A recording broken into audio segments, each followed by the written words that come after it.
Guess we're live, man. We are live. Are we actually live?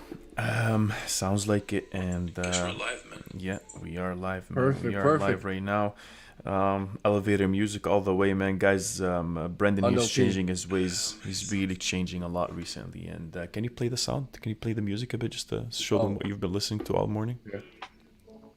It's right here. Madison's making fun of me just because I have a distinguished, refined taste in music that he can't understand. I've been trying to explain to him culture, but he's a slow learner. So It's I ele- understand. I There's no understand. culture in elevator music, man. Sorry. It is elevator music, but it is free and YouTube won't flag us. So that's why. So we love it. Yeah, that's why I love it. So, So, man, what's yeah. going on? Folks, well, first off, bonjour, welcome, all ladies and genitals. We have a What? jam-packed episode. You've heard nothing. I don't know what do you mean? What are you talking about? Nothing. Go ahead. Yeah, exactly. Okay, so folks, lots to talk about in today's live stream. We're gonna go over Bitcoin. We're gonna go over Ethereum. We're gonna talk about the repercussions of kind of Elon, some macro, cycle top and bottom factors. We're also going to be giving you guys an update on our 1K to 10K challenge, kind of what we potentially plan on doing with some of those proceeds. With tonight's live stream, hopefully we're going live later tonight. We'll be releasing some of the details on what we plan to do with potential earnings from our 1K to 10K challenge. So make sure you stay tuned to that. And yeah, just kind of again further kind of wrap up here what we hopefully aim to do in this live stream. I can do a market update, answer any questions you guys have, and again go through what we're looking at in terms of with our 1K to 10K challenge here. So There we go.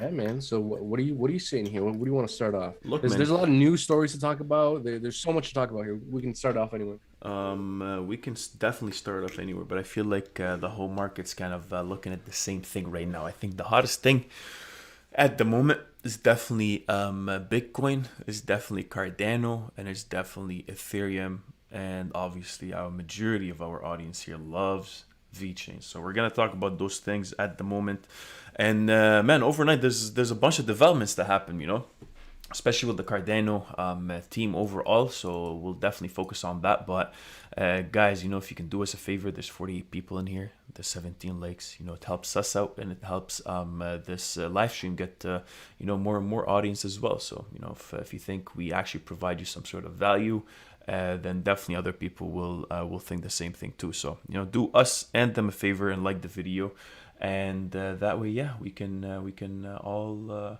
make billions and trillions.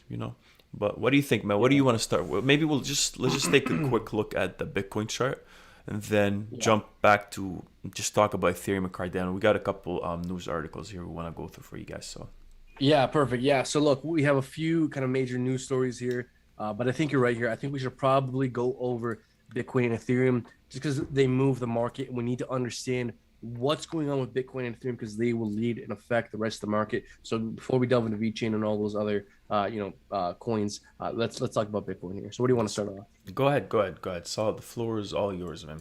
Okay. All right. Well, look, folks, Bitcoin is not looking too hot. We're forming this ascending triangle. We broke down bullishly. We cannot seem to hold the 50 simple moving average on the daily, which is one of the most important significant support levels for Bitcoin here.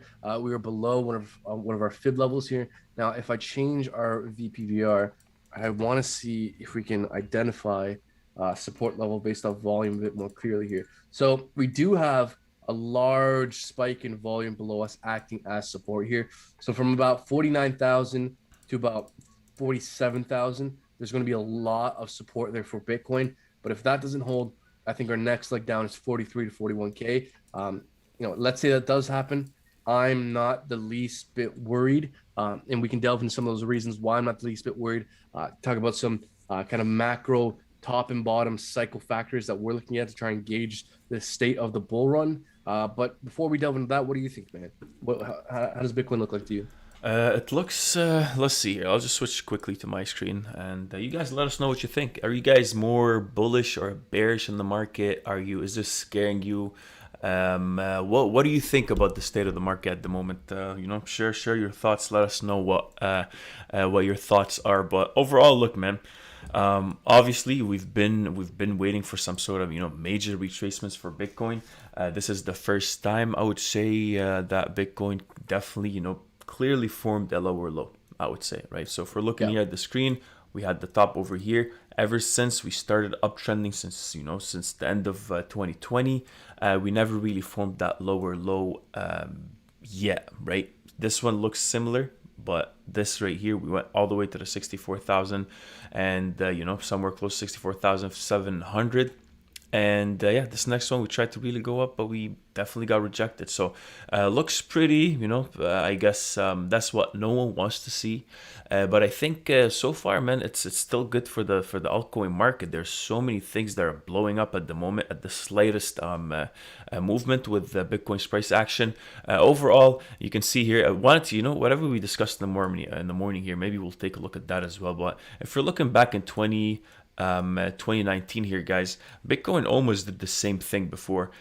Just going through the charts, mainly trying to find some sort of similar patterns that we had this year from 2019. This is one of the rising wedge formations that we had, pretty typical to whatever we had this year.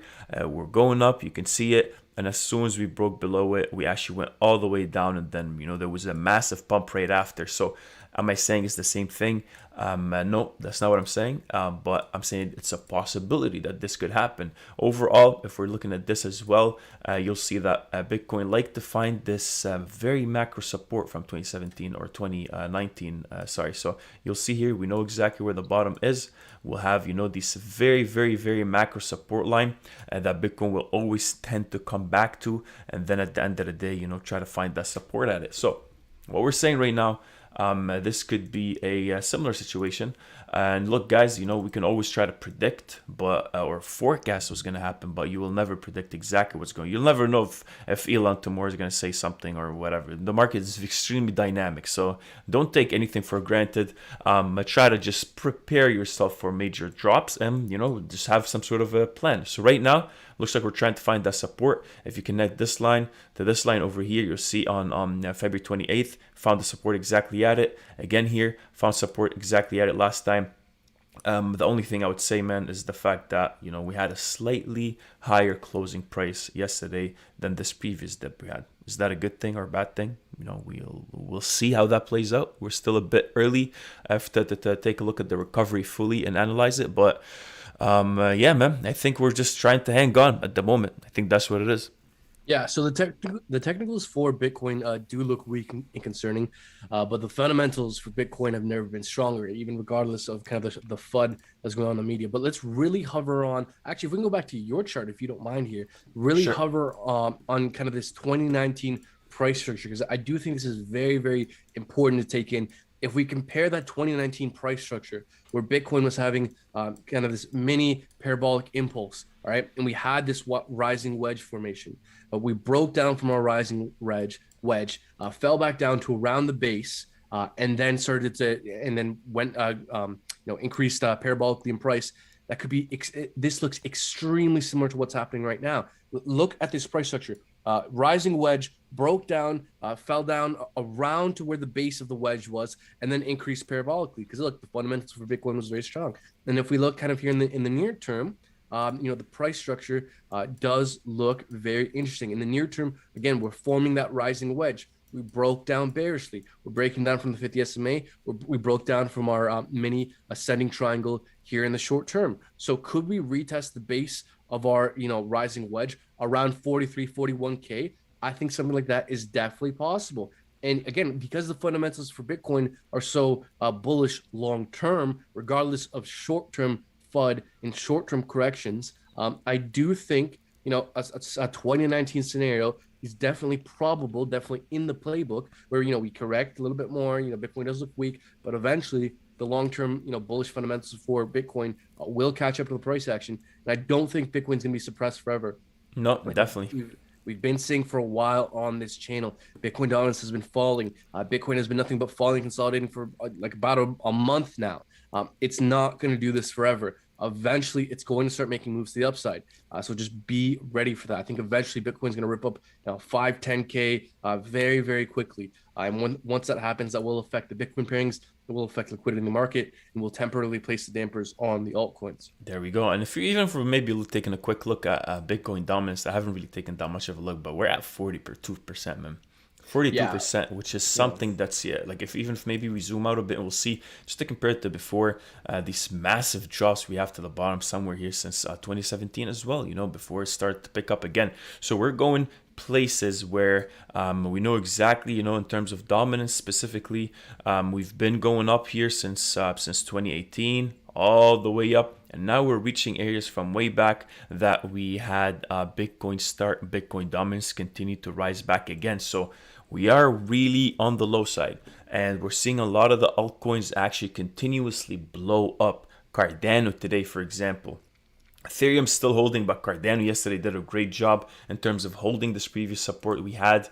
And right now it looks like it just keeps on ripping up, man. It looks like it looks pretty good. So there's a lot, guys. It's such a dynamic market that anything could happen, and all you can do is just prepare for the worst and prepare how you're gonna maximize your gains and all that. So let us know, guys, in the comment section in the live stream there on the chat. What do you guys think currently in the market? Just kind of curious to know what everyone's thinking. But so this is what we think about Bitcoin at the moment, man. You want to start maybe with Cardano or talk about whatever's going on right now, or Ethereum? What do you want to start with? We could, but if you don't mind here, I know we're having quite a long time on Bitcoin, and folks, we will get to Cardano, we will get to Vechain, we will get to our picks. Trying to do this 1K to 10K challenge, folks. There's 132 people. Only 29 likes, folks. You must not like us. You must not want to know what's going on in the market. You must not want to see these high probability setups with low cap gems. I don't know what it is, but folks, it is a financial crime that there's 140 people here and only 33 likes. Come on, folks, hit that like button. It helps out the channel, helps out the algorithm. And if you guys want more people staying up to date with the latest, greatest cryptocurrency, hit that like button, share, folks. Come on. Really, really appreciate it. So, guys, Brendan will do a backflip for you if you actually get us to 100 likes. That's what he told me before the live stream. So he's going to actually do a backflip. Let's just make that happen. I would break my back if I actually tried a backflip. I would too, trust me. Yeah. So just to quickly summarize some charts that I think are very, very important takeaways as to why I'm not worried about these pullbacks. There's a few different charts that we can look at that have historically done a pretty good job of calling local cycle bottoms and tops. One of these charts is a realized hodl ratio. Okay. Looking at this chart historically, again, whenever we enter this red resistance zone, it is historically correlated near the cycle top.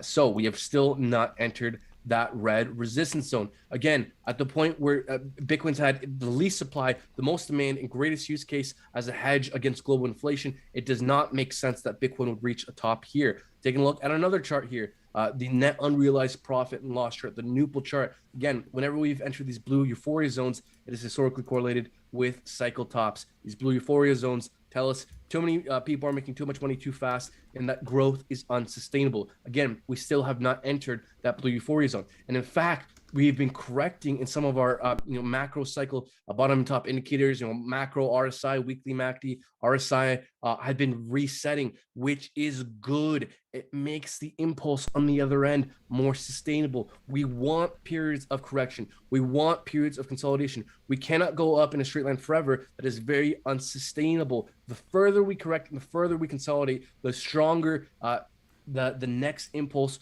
for Bitcoin will be. And we want a strong, healthy Bitcoin over the long term, because while Bitcoin is blowing up in the short term, that negatively affects altcoins. Over the long term, the higher Bitcoin goes, the higher the ceiling for the altcoins. So it's good that we're correcting, consolidating. It gives us more room to run on the other end whenever Bitcoin just so happens to decide to stop correcting, whether a week from now, a month from now, a quarter from now, whatever it might be. So those are some of the most important factors that you guys need to keep an eye out for in terms of Bitcoin. But enough of that, man. We've been rambling quite long enough. I think that's the major takeaways. Let's start talking about Cardano. Let's start talking about Vechain. Let's do it, man. I'm excited. I'm actually excited. Did you see today? I don't know if you guys did you guys see Charles Hoskins, is that what his last name is? Yeah, I keep messing it Yeah. up. Yeah, he just put a not him, but he referred to a just there was a screenshot now circulating for Cardano's ecosystem, I guess. And let's just see right here. Did I have it? Nope. No, no, What no, was he nah. I saying? don't have it anywhere, man. That's crazy. Um, no, anyway, they were just putting a quick snapshot of Cardano's ecosystem, whatever's coming up. So we'll find that for you guys. Again, it's not Yeah, a I'll try problem, and but pull it up on my end. yeah, but man, look, let's just take a quick look at the chart here, Cardano Tether US. So guys, maybe if I also add up what Bitcoin was doing, so you can kind of compare it here. So we'll compare at Bitcoin BTC from, Binance is my favorite exchange here, man. So if you guys, don't mind. So Binance USDT, come on, man. BTC USDT right here, and we will add it. So Bitcoin has been moving down, right? And if you're looking at Cardano's price action for the past couple of days, we'll see here that it held that support very nicely. A lot of these other coins were just falling through the support levels that they had. Cardano maintained that. It came back down perfectly at the $1.50 region. We've been talking about Cardano for a minute here, man. We've been talking about breakout above the the $1.50, and we finally broke above it. So that's pretty good. Now, while the whole market was down past couple of days, Cardano's just chilling out. Not much was going on. Although obviously there's a lot of volatility. 15% down today. This thing just went back down exactly at the $1.50, and it's been pushing up. And right now we're at 22% gain in terms of Cardano's price action. Looking at the chart here, we've been talking about this for a while. We know as a bit of a conservative target for where Cardano would be at the moment. We're looking at the base of this triangle over here, projecting it to the top, take us somewhere close to $2, which we're finding that resistance at it right now. A bit more aggressive target would be somewhere closer to $2.50. So looks pretty good so far. We'll also talk about what the news is, the most recent updates with Cardano. But what do you think about the chart, man? Anything that comes looks interesting to you here, or? There's a lot that looks interesting here. There's a lot that looks interesting. So first, I would just want to add, there's 180 people watching, only 61 likes. Folks, hit that like button. If we get to 150 likes, I'll share a brand new low cap gem that I haven't really talked about much before. So folks, if you want to hear about one low cap gem that I'm very excited about for a few specific reasons, a major bullish catalyst quickly approaching with this thing, folks, hit that like button. If and when we get to 150 likes, I'll share that with you. So few things here, man. I think we have pretty much the same chart. Let me know if you agree. Yeah. We're forming a few ascending triangles. Depending what way you draw this, it really all means the same thing. We broke out bullishly. We're holding above the breakout point. We're holding above these previous wicks, which is insanely bullish. The fact that Cardano is holding above these, especially since yesterday, man, like with Bitcoin, what was going on with Bitcoin and Tesla, a lot of stuff was down. So the fact that Cardano held together pretty well is extremely, extremely interesting. So a few things here with Cardano. While the Cardano, US dollar pair does look interesting, I think the Cardano Bitcoin pairing tells a very, very important story here as well, which is we're seeing constant bullishness with Cardano against Bitcoin. We're gaining heavily against Bitcoin. Let's take a look at the ADA ETH pairing here. So I think something we need to look out for. I think this is one very important chart that we can look out for to try and gauge whether we can see bullish continuation with the US dollar value of Cardano. So looking at the ADA ETH pairing here, you can see that we're forming this descending triangle and we are breaking out bullishly. Cardano may start to gain against Ethereum. And with Ethereum being so overextended and Cardano just breaking out of a several month-long consolidation pattern, Cardano looks immensely interesting, man. Yes, sir. If we start to make new all-time highs, get above major resistance with the Cardano Bitcoin pairing and start to see continuation here of this breakout, Cardano could really start to fly, man. I don't know if you agree with how I drew. Oh, no, I fully agree. And the thing is that the price action also matches whatever's coming up with in terms of, just catalysts outside of that chart too. I see you pulled up. This is perfect. Where'd you find this, man? I had it open. Oh, on his actual Yeah, thing. just his Twitter. Yeah, if you look at Yeah, Charles, I can't say his last name. How do you say it? I don't even know. Hodgkinson's Just call him Hodgkins. Chrissy. Ho- Charles H, the founder. Hey, whatever, man. We'll go with that. Yeah. No, Whatever. but this is kind of what the some of the big players in the ecosystem looks like right now. Do you have anything you want to add here? No, overall, maybe we'll just come back to that specifically. But guys, so there's a lot of catalysts right now. Twitter has been blowing up in terms of what Cardano is doing. You'll see Cardano Foundation starting kind of tease and joke around, I guess, with just trying to pick up, I guess, Elon Musk's attention, obviously. But right now, this is what Cardano's foundation put out right now on Twitter. Cardano and Tesla, an obvious match, just trying to show, hey, look, you're looking for efficiency and energy efficiency. You don't want to, something that's less than 1% of Bitcoin's energy consumption, which in its entirety is also something that can be argued, in terms of, a lot of these mining, where these miners are at, also use renewable energy as well. So, but then again, there's there's a bunch of conspiracies on Twitter right now, man. It's kind of crazy what people are suggesting. But Hold on. Yeah. Sorry. Are you trying to tell me there's conspiracies on Twitter? Oh my God, man. I'm going into a rabbit hole after a rabbit hole. It's crazy. Some of it does make sense, but that's the thing right now. If we're just sticking to the facts, you'll see that they're definitely aiming for that. They're trying to gain on whatever's going on in terms of momentum they got so far. We're energy efficient. We're using proof of a stake as opposed to proof of work, so that's pretty good. But maybe we'll just run through some of these articles that came up, and we'll see what happens. So after Tesla dropped Bitcoin as a form of payment over environmental concerns, multiple crypto projects start showing off their green cred, which is obviously it's something that they need to keep in mind as well. Cardano utilizes the proof of stake consensus mechanism instead of energy intensive proof of work. And Cardano developer Input Output Hong Kong recently inked a partnership with the Ethiopian government to overhaul the local education system, which is believed to be the biggest deployment of the blockchain technology to date. But I think the biggest thing right now is people waiting on that Alonzo testnet, man.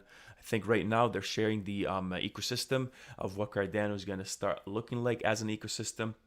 And right now, we're seeing here, maybe we'll just run as well through this. This year, we're seeing some, so it provided much faster transaction at very low fees compared to Ethereum. However, it lacked the key ingredients, which is smart contract capability, which I think the whole market has just been waiting on that. A saving grace for Cardano was that Ethereum's transition into proof of stake has been postponed many times, leaving the space wide open for competition. Cardano. This year, we are seeing the direct competitors clashing. Ethereum has made great strides to make it scalable and affordable, but with the Berlin fork already finalized and London hard fork scheduled for July. So, long story short, guys, the whole Cardano ecosystem is about to blow up. Soon enough here, there's so many catalysts. And with whatever Elon just said, I think a lot of investors are going to start looking at that specific sector for sure. And man, I think a bunch of projects are going to start really blowing up on the ecosystem. And they want to target environmentally friendly projects like that. So there's a lot to go here, guys. We'll keep this in the description for this. Maybe we'll send those links in the chat so you can read up on it. But that's what I'm saying, man. It's such a dynamic market. Anything can happen, right? So we can't be married to one project only. We want to see there's a lot of competition. You always need to keep that in mind. Yes, 100%. So a few things to add here. Folks, I'm literally, while Messin is talking, sharing with our VIP disc group a low cap gem that I think is very near breaking out. If we can get to 150 likes, I'll share this low cap gem with you guys. If not, you'll just have to become a VIP disc group member if you want access to this low cap gem on the verge of breaking out with major catalysts ahead of it. So folks, hit that like button. If we get to 150 likes, I'll share it with you guys. If not, that's going to stick in our VIP disc group. You could access through our Patreon. Link for that is down in the description below. So a few things here, man. So they said specifically in Tesla's statement, Elon's statement, that they want that they're dropping Bitcoin because of its energy consumption. Mm-hmm. Well, we all understand that there is a lot of blockchains out there that are proof of stake that mm-hmm. use a lot less energy. Cardano, proof of stake. Ethereum moving to proof of stake. So like he's a smart guy. He's very much in the know with crypto. I think eventually he could, Maybe start looking into some of these other coins. Maybe Ethereum. Ethereum's moving to proof of stake. We haven't moved there quite just yet. But you know, there's uh, how crazy would it be if he accepts Cardano, for example, or 100%. or something else, some other proof of stake blockchain. So there is that possibility that a proof of stake blockchain will be accepted by Tesla. Now, I kind of want to comment on the Cardano ecosystem right now, if you don't mind. Yeah. So these are some of the major players. What I'm kind of interested in is well, a few things. Charlie 3, that's one project we've been talking a lot about recently, but the launch pads, because folks, the Cardano ecosystem is brand new. We started talking about Card Starter, which is a launch pad on the Cardano ecosystem. Back when it was like $15-$20. It shot up all the way to like 50 or 60. Oh yeah. Occam Finance, another launch pad that I'm personally in right now. They're releasing one of their first projects on their launch pad. I had the story pulled up here. So yeah, so Occam Finance is launching DeFi here, one of the first projects on their ecosystem. So that's something important to look out for. So this is just an example that the Cardano ecosystem is growing. We have a lot to look forward to. We also have a super chat here. So Jelly super chats £5. Really appreciate that. Is Nano a good buy right now?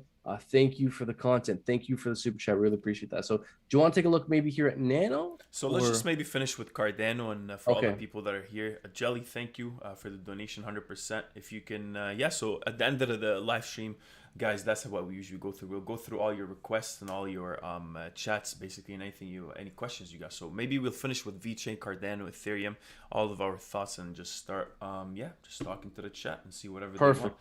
Yep. But Jelly, thank you so much. Go ahead, sir. Yeah, no, those were no, those are most of my thoughts with Cardano here. Yeah, sure. Um, So, but besides the case, so guys, we'll send you those links for those articles. But literally, if you want to Google Cardano news or whatever, there's a bunch out there for you to actually read up upon. So, I'll just start sending those links in the description, man. So, besides Cardano, what do you wanna talk about? You want to switch to maybe Ethereum and see what that's telling us, or you want to continue? Do you have anything else to say on Cardano? no, that's pretty much it. The only last thing I would say here is I think if we can get above $2, I think we could probably impulse up to about 240 here, optimistically. Yeah, actually, no, I need to fix this Fibonacci extension, so I'm not going to go based off that. But yeah, no, look, I think Cardano at $2.10, $2.40 is definitely in the playbook, Right. 100%. No, I agree. I agree. I definitely see that happening. And I think Cardano's been really moving slow for a long period of time. People have been waiting on Cardano to start making those movements, and there's a bunch of catalysts outside that are coming to Cardano's life, Cardano's ecosystem.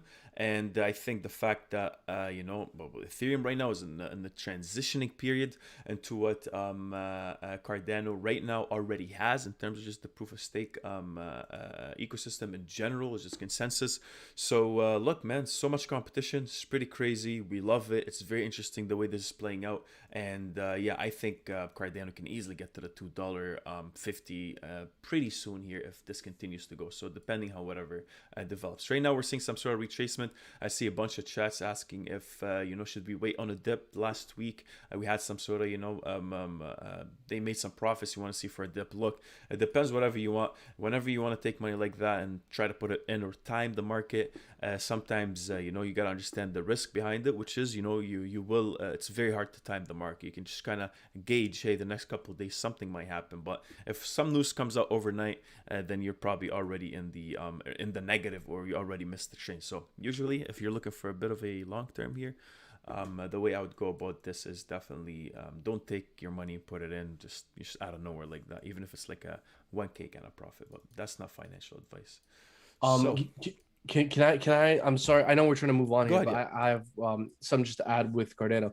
So honestly, I think right now maybe the play with Cardano is not even necessarily the Cardano USDT pair, like trading, with dollars. I think the Cardano ETH pairing is perhaps the move right now.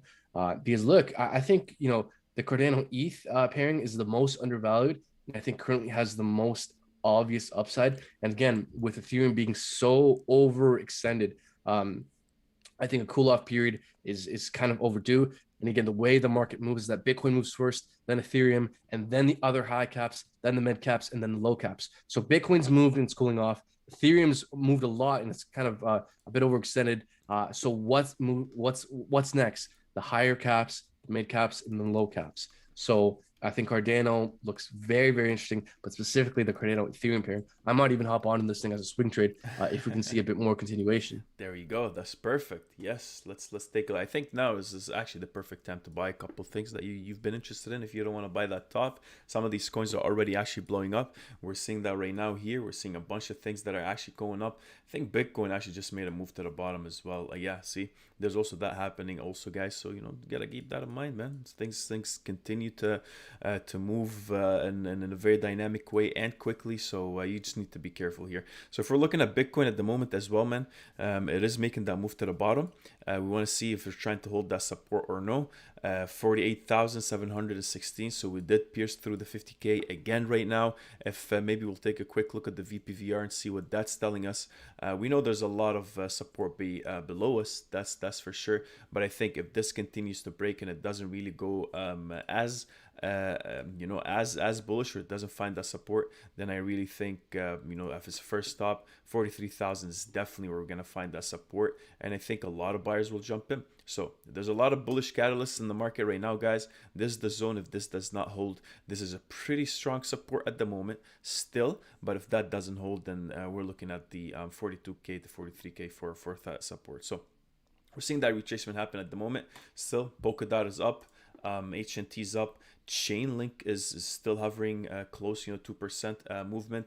Theta is up 3%. So you're seeing some of that money continue to go to the altcoins, but mainly Cardano. So next here, we can maybe talk about Vechain. I see some people in the chats talking about Vechain. Should we just maybe talk about Ethereum? Let's talk about Ethereum. Ethereum. Okay, so a few things here. We got a comment saying Aave. Yes, Aave looks extremely interesting right now. We'll get to that. And we'll talk about Ethereum here, but I see one comment that I kind of want to address. So it says ADA will go higher than what people think because DOT will be too expensive.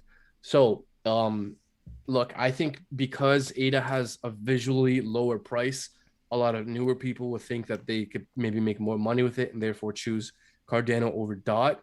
But Polkadot has a lower market cap than Cardano.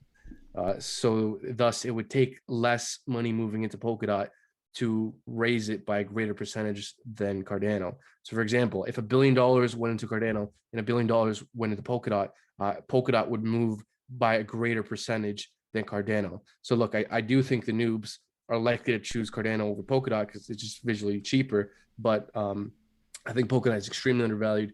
And with pair chains happening soon, the pair chain auctions happening soon, I think the Polkadot ecosystem is about to get really, really hypey. There's going to be a lot of attention on it soon. But let's talk about Ethereum, folks, without further ado. So do you have any? So go ahead. No, it's on your screen right now if we want to go through the chart for Ethereum. Okay, perfect. So I would just add, I think we're kind of in the beginning stages of a correction and consolidation phase with Ethereum, which has been long overdue. Nothing to be surprised over, nothing to get panicked over. This is a normal thing. Ethereum has had quite a run up, and so we're just having a correction. This is extremely normal. Run up, correction, run up, correction, run up, correction, run up, correction, run up, correction. We had a massive run up, and we're just now starting to get our correction. So something that we look out for, try and gauge when we could start correcting, is we try and find an exponential moving average that hugs the impulse, right? Right here, it was a 20 exponential moving average on the 3 hour. It hugged the entire impulse up. So as soon as we started to break below it, that was our sign that Ethereum looked weak. We're also below our volume. I was letting our people know on every single live stream, $3,900 was the key support level for Ethereum. If we broke below it, we're likely to correct further. We are below it. We are breaking below a bunch of exponential moving averages that previously held us support. So I think Ethereum is just going to go through a bit of a correction consolidation phase, which is extremely normal. Nothing to be panicked over. I think Ethereum could easily go to 33, 3,200, even lower, and still be perfectly healthy and still be very macro long-term bullish. So you got anything to add there, man? Yeah, no, I agree with you, man. Right now, it's those healthy corrections are happening specifically for Ethereum. Right now, past couple of days with everything really going down, Ethereum jumped all the way from 4,370 all the way back down here to the 3,500 region. So looks like the market did respect this previous support we had. Maybe at the 10-hour, if we go, it just shows us a bit more clear price action. You'll see every time we pumped over here, we stagnated for a bit so we can actually meet this. I think this is the 8 or the 20. So this is the 13 actually. So 13 EMA, we're going sideways for a bit, find that support at it, blue, past it again, continue to move up, so that's pretty good. And yeah, looks like right now we went all the way up to the top of that base. So if we're taking this triangle right here, that's this ascending triangle, we'll see that we push the price somewhere close to, yeah, so that's where the majority of the traders actually try to take that profit at the moment. So right now we came back down. First up, like we said before, guys, when we're like some sort of a run up like this, you always try to see where it's stagnated first, where that price movement lagged for a bit, and you'll know that's where there was a bit of reshuffling between buyers and sellers that would just want to take profit, those traders, and other buyers that are just investors just accumulating at every dip or every sideways movement. So that's what happened here with Ethereum. We're looking at the VPVR. We're seeing that there's a bunch of volume behind us. We're seeing that this is the point of breakout. Now, how strong is that breakout? We still only touched it that one time, so that's pretty good. We know the more we touch a resistance or support, the more we are likely to break below or above it. So right now we had that first time we actually did went all the way back down to at the 6-hour, and right away buyers came in and bought it up. So that's pretty good. If we're looking at the 4-hour again, went all the way back down, buyers bought it up right away. So we are respecting this sort of support. You're right, man. We broke below the 3,900, and that catalyzed that sort of movement. We're seeing here a clear uptrend with a nice trend line that shows us where buyers are coming in. And right now we broke outside of that. So we want to see where the next stop is for Ethereum. If it continues to hold this, that's pretty good. If not, then we think here then lower and lower levels, somewhere maybe close to the 3,200 would be the next step. And as we go further, you'll see the VPVR here. So maybe if we can actually mention those zones. I know you did already, but somewhere close here to the 2,000, 2,800, I would say somewhere close to that would be also another stop that we can take a look at as well. At the end of this guy over here is another stop. So 3,240 and 47 cents is also a spot where we definitely will find that support. So yeah, man, that's Ethereum is moving very conventional right now. There's nothing crazy with Ethereum. Nothing that's scary. Fundamentals are looking exactly. good, so there's just I would say when Bitcoin is dropping like that and you're seeing massive news, the market is reshuffling, Ethereum is still chilling, man. Nothing, I don't think that's crazy so far. Yeah, so there's absolutely no need to panic. On every live stream, we've been talking about how Ethereum's overextended. Now we could correct, and how that's nothing to be afraid about. It's extremely normal, extremely healthy. We need corrections. We need cool-off periods. We cannot just go up in a straight line forever. There are 275 people watching the stream, only 114 likes. Folks, hit that like button. Once we get to 150 likes, I'll share a brand new low cap gem that I haven't shared before on our previous live streams. I just shared the setup to our VIP Discord members. If you guys want to join our VIP Discord, you get access through our Patreon. Link for that is down in the description below. If we don't get to 150 likes, that's just going to stay on our VIP Discord group. But if we get to 150, I'll share it with you guys. So a few things to talk about here. We're seeing here that on the daily for the Ethereum Bitcoin pairing, we are seeing that weakness, right? We haven't had many bearish candles during our impulse, but if we close the way we look now, that should be our first sign that we're seeing some weakness here. And again, if we pull back and correct further, this is nothing to be panicked about. This is to be expected. I could fully see the Ethereum Bitcoin pairing falling back down all the way to these levels here, finding some temporary support at these regions. There's a lot of volume here. So that's, if that happens, do not be panicked. Ethereum has had quite a large impulse. It needs a correction in consolidation period. I think over the long term, Ethereum is still stupidly bullish. I think over the long term, Ethereum is still very likely to reach the tens of thousands of dollars this year, although I could be wrong about that. But again, a cool off period is needed. Something else to note here.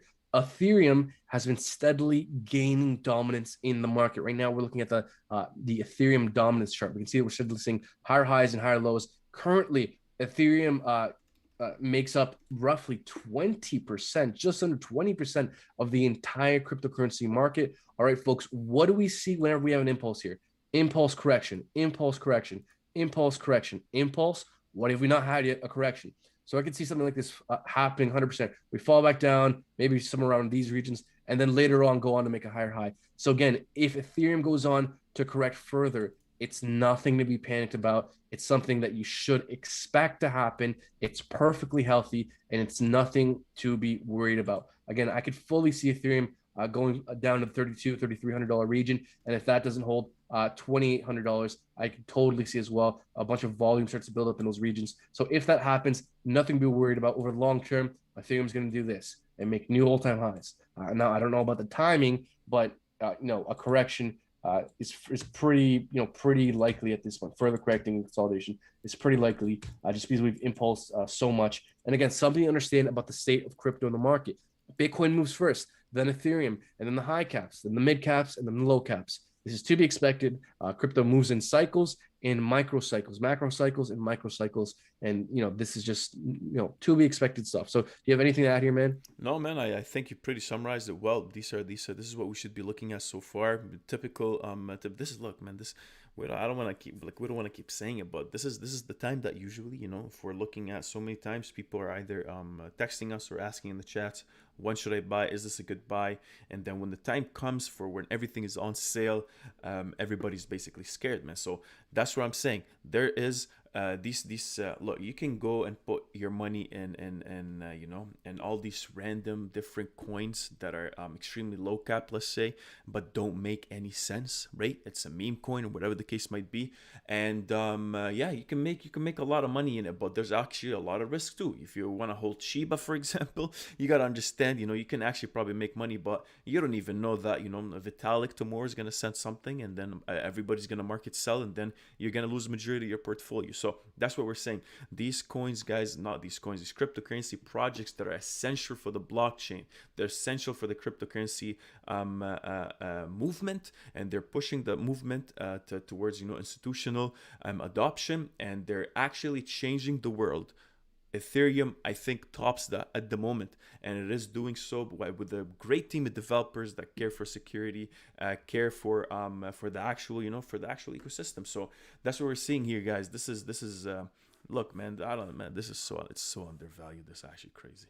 It's so undervalued that this is actually crazy the way this is playing out so far, man. So no, I agree with you.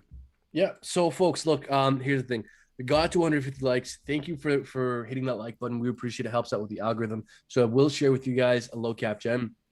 But without further ado, let's talk about Vechain. Seems like a lot of people want us to talk about Vechain. So let's pull up the charts here. Folks, hit that like button, share. We really appreciate it. Helps out with the YouTube algorithm. Definitely. So what do you want to start off here? Do you want to talk about what's on your end here? Maybe before we get to Vechain, there's just a piece of news that came out today that I would like to share as well. Literally 2 hours ago, a couple hours ago, it's out in the morning. We're not going to go too deep into it, but just the fact that 1inch Network increases liquidity sources by expanding to Polygon. 1inch right now started, getting more. Polygon started to get a lot. Just talking about the Ethereum ecosystem in general, right? Polygon, more and more adoption. They're realizing what's going on in the market. Second layer scaling solution for Ethereum. More and more projects are migrating there. And right now, 1inch announced Thursday that the exchange liquidity pools will be added immediately, with more protocols to be gradually phased in over time. Polygon was described by 1inch as a vital infrastructure protocol for ensuring efficient Ethereum scaling as the developer network transitions to proof of stake or POS. So right now looks pretty good, man. There's this is what we've been talking about, guys, with all the positive catalysts. I think everything that's going on today is definitely going to help out with Ethereum. And hey, man, you know what? I've been seeing this a lot recently.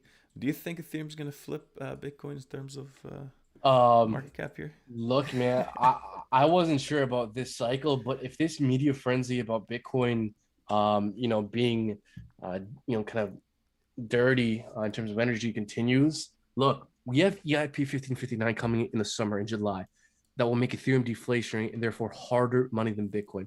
Bitcoin is just digital gold. Okay, that's great. It's very simple to understand why that's useful.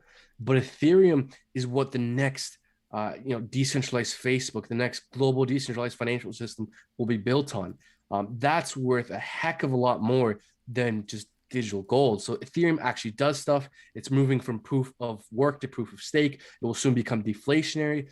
Like there's so many bullish catalysts with Ethereum ahead of it. There's a reason for those who don't know, and I am an ETH fanboy, that I own 0 Bitcoin, and I put what I once had in Bitcoin into Ethereum, because not only is Ethereum the fundamentals more attractive in my opinion, but it also has a higher ROI potential. So whatever way you slice it, the fundamentals are better than Bitcoin. The ROI is better than Bitcoin.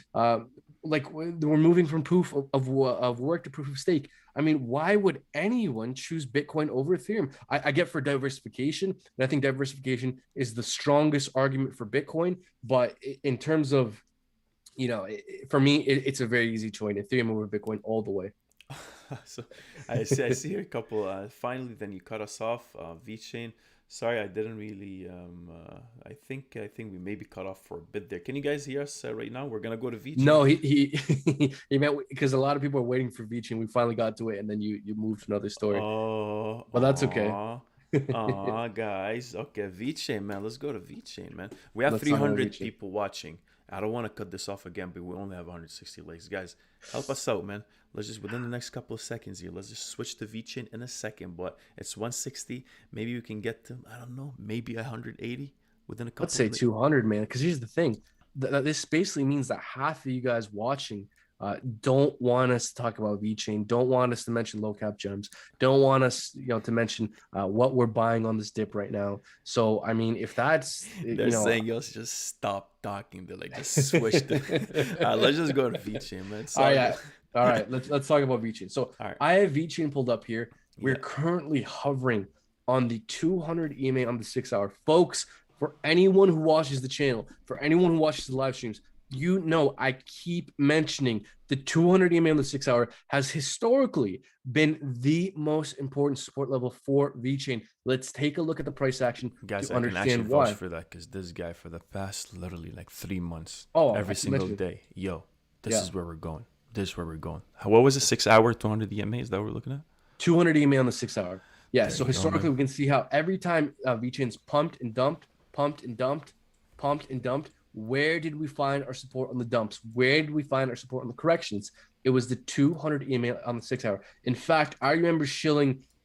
I was screaming from the rooftops. I was telling everyone I could get my hands on back in this purple region that this is where I would be looking to place my buy orders because we held support on 200 EMA previously. That's what it was there again. We also had I believe our fib, the 618 was right there as well. I can do this very, very quickly. So Yes. let's see. See, we were right on the 618. So I was telling people that I was buying VeChain here. I thought that was a great buy the dip opportunity. And it literally was. It was the final dip before VeChain's parabolic explosion. So, folks, you got to stay tuned to this channel. Now, the 200 EMA on the 6 hour, we're currently above it, but we're hovering just around it. So, if we can hold this level, again, this has historically been the best spot to buy the dip on VeChain. Now, is this a guarantee that we will hold this support level right now? Yes. No? Okay, never It mind. is not a guarantee. Look, what happened in the past is not a guarantee of what could happen in the future. Just because this has been historically the support level for VeChain does not guarantee that it will continue to be, but it currently is and historically has been the best place to dollar cost average. So if I hadn't already been in VeChain, or if I was looking for a great buy the dip opportunity, personally, not financial advice, I would literally be buying right now with the understanding that it is totally possible that we could break down further. And if we do, maybe you buy more. So let's say, for example, you have $1,000 to invest. I would put in $500 now and $500 if we break down further at around 14 cents, which is where our next major support level is for VeChain. VeChain is the long-term hold for me. So that is the approach I would be taking with VeChain. We're literally on the 200 EMA on the 6 hour right now. There we go. There we go. No, it's definitely a very important level. And we know that, guys, overall, there's a couple things you got to keep here with the chart in general when you're looking at something, like this. There's the, your moving averages.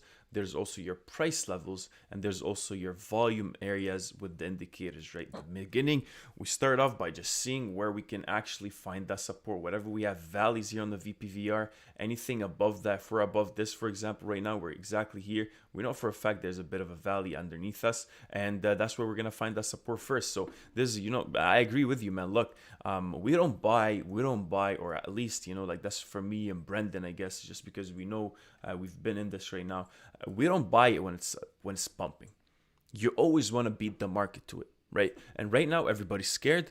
Tomorrow is gonna start pumping. You're gonna start asking yourself, okay, why wasn't I on this? We like preparing for those dips, and that's when we'd have money on the side for whenever, I've been wanting to get into Matic a lot more than, I am right now, and I've been accumulating as time goes by. We've been trying to find a couple, I've been trying to accumulate with Vechain a lot more than I got right now, and right now is a perfect time for me to start looking, for it's just at a sale price, right? Reached all the way to the top here, and now it's on the bottom. So I identified those changes. Now, for the people that are concerned currently with Vechain, where are we going and how are we maintaining, right?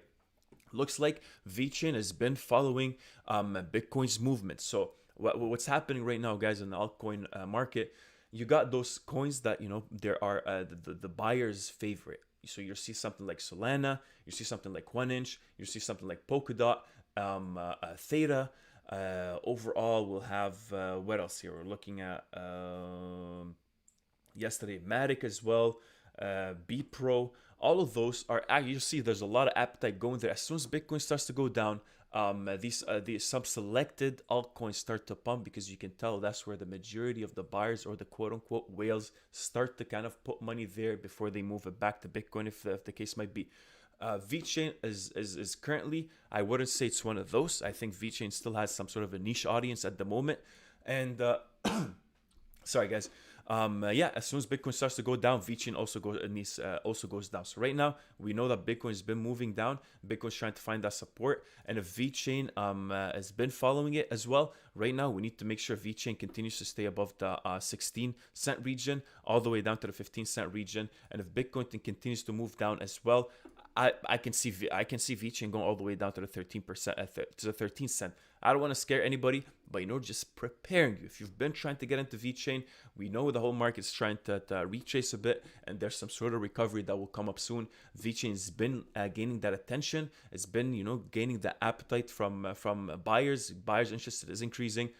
Be prepared for maybe another dip here. No one can predict the market. You can just get ready for it. And I can see right here, right off the bat, we know for a fact that Vechain, if it continues to go down right now, maybe if I extend this for a bit, just 2 hours to see where this is it. So guys, if you watched the stream yesterday, we know exactly this. We said as soon as we break below these levels here, the 20-cent region, we're going to start flying down. And if we're flying down, we can easily find those previous dips that along this ascending triangle that buyers will try to come and accumulate. And you'll see as soon as you drop down, this level here close to the 18 cent, 18.5 cent, buyers come right in, boom, push it. As soon as we broke below, what's the next level we're looking at? Somewhere close to here, the 15.6 cent. Went all the way back down. People accumulated. Now it's continued to go back down. So that's what happens, guys.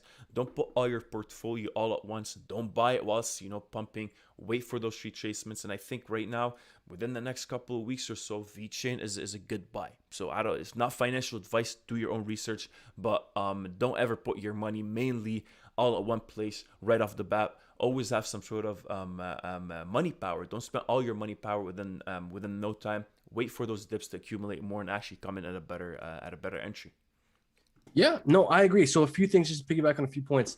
Folks, do not chase pumps in a bull run.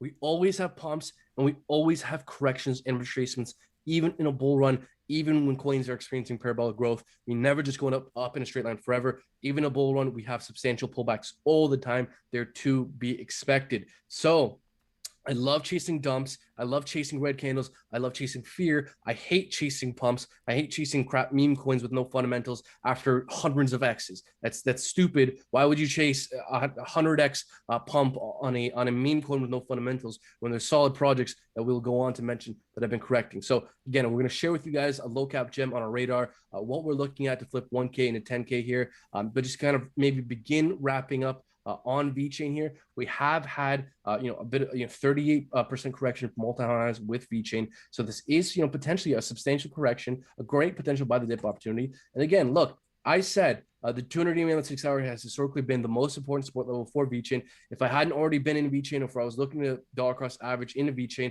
I would 100% be buying right here, right now, with the understanding that it is totally 100% possible that we could go on to correct further. So like you were saying, man, don't put all your money all in at once. Dollar cost average. Let's say you have $1,000 you want to invest. Put in maybe 200 now, 200 later if we dip. Save 200 to maybe buy something else if another coin you like corrects, right? Get a little bit of exposure, if you're interested, if you're, but don't go all in. And just because we're on support does not guarantee that our support here will hold. We could fully, if we break down from 200 EMA on the 6 hour here, I could totally see Vechain going to $14, $13, which is again where I would place my second buy orders for Vechain. So I would buy in now. Again, I'm just not telling you guys what to do, but just explaining my approach. I would buy in now with the understanding that it's totally possible to break down further. If we break down further, great. I can buy the dip on a great project with solid fundamentals that's likely to do well over the long term.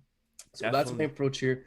With Vechain here. If we can maybe just briefly mention the Vechain Bitcoin pairing, we're in this descending triangle. We broke out bullishly. What I want to see with the Vechain Bitcoin pairing is get above this peak in volume.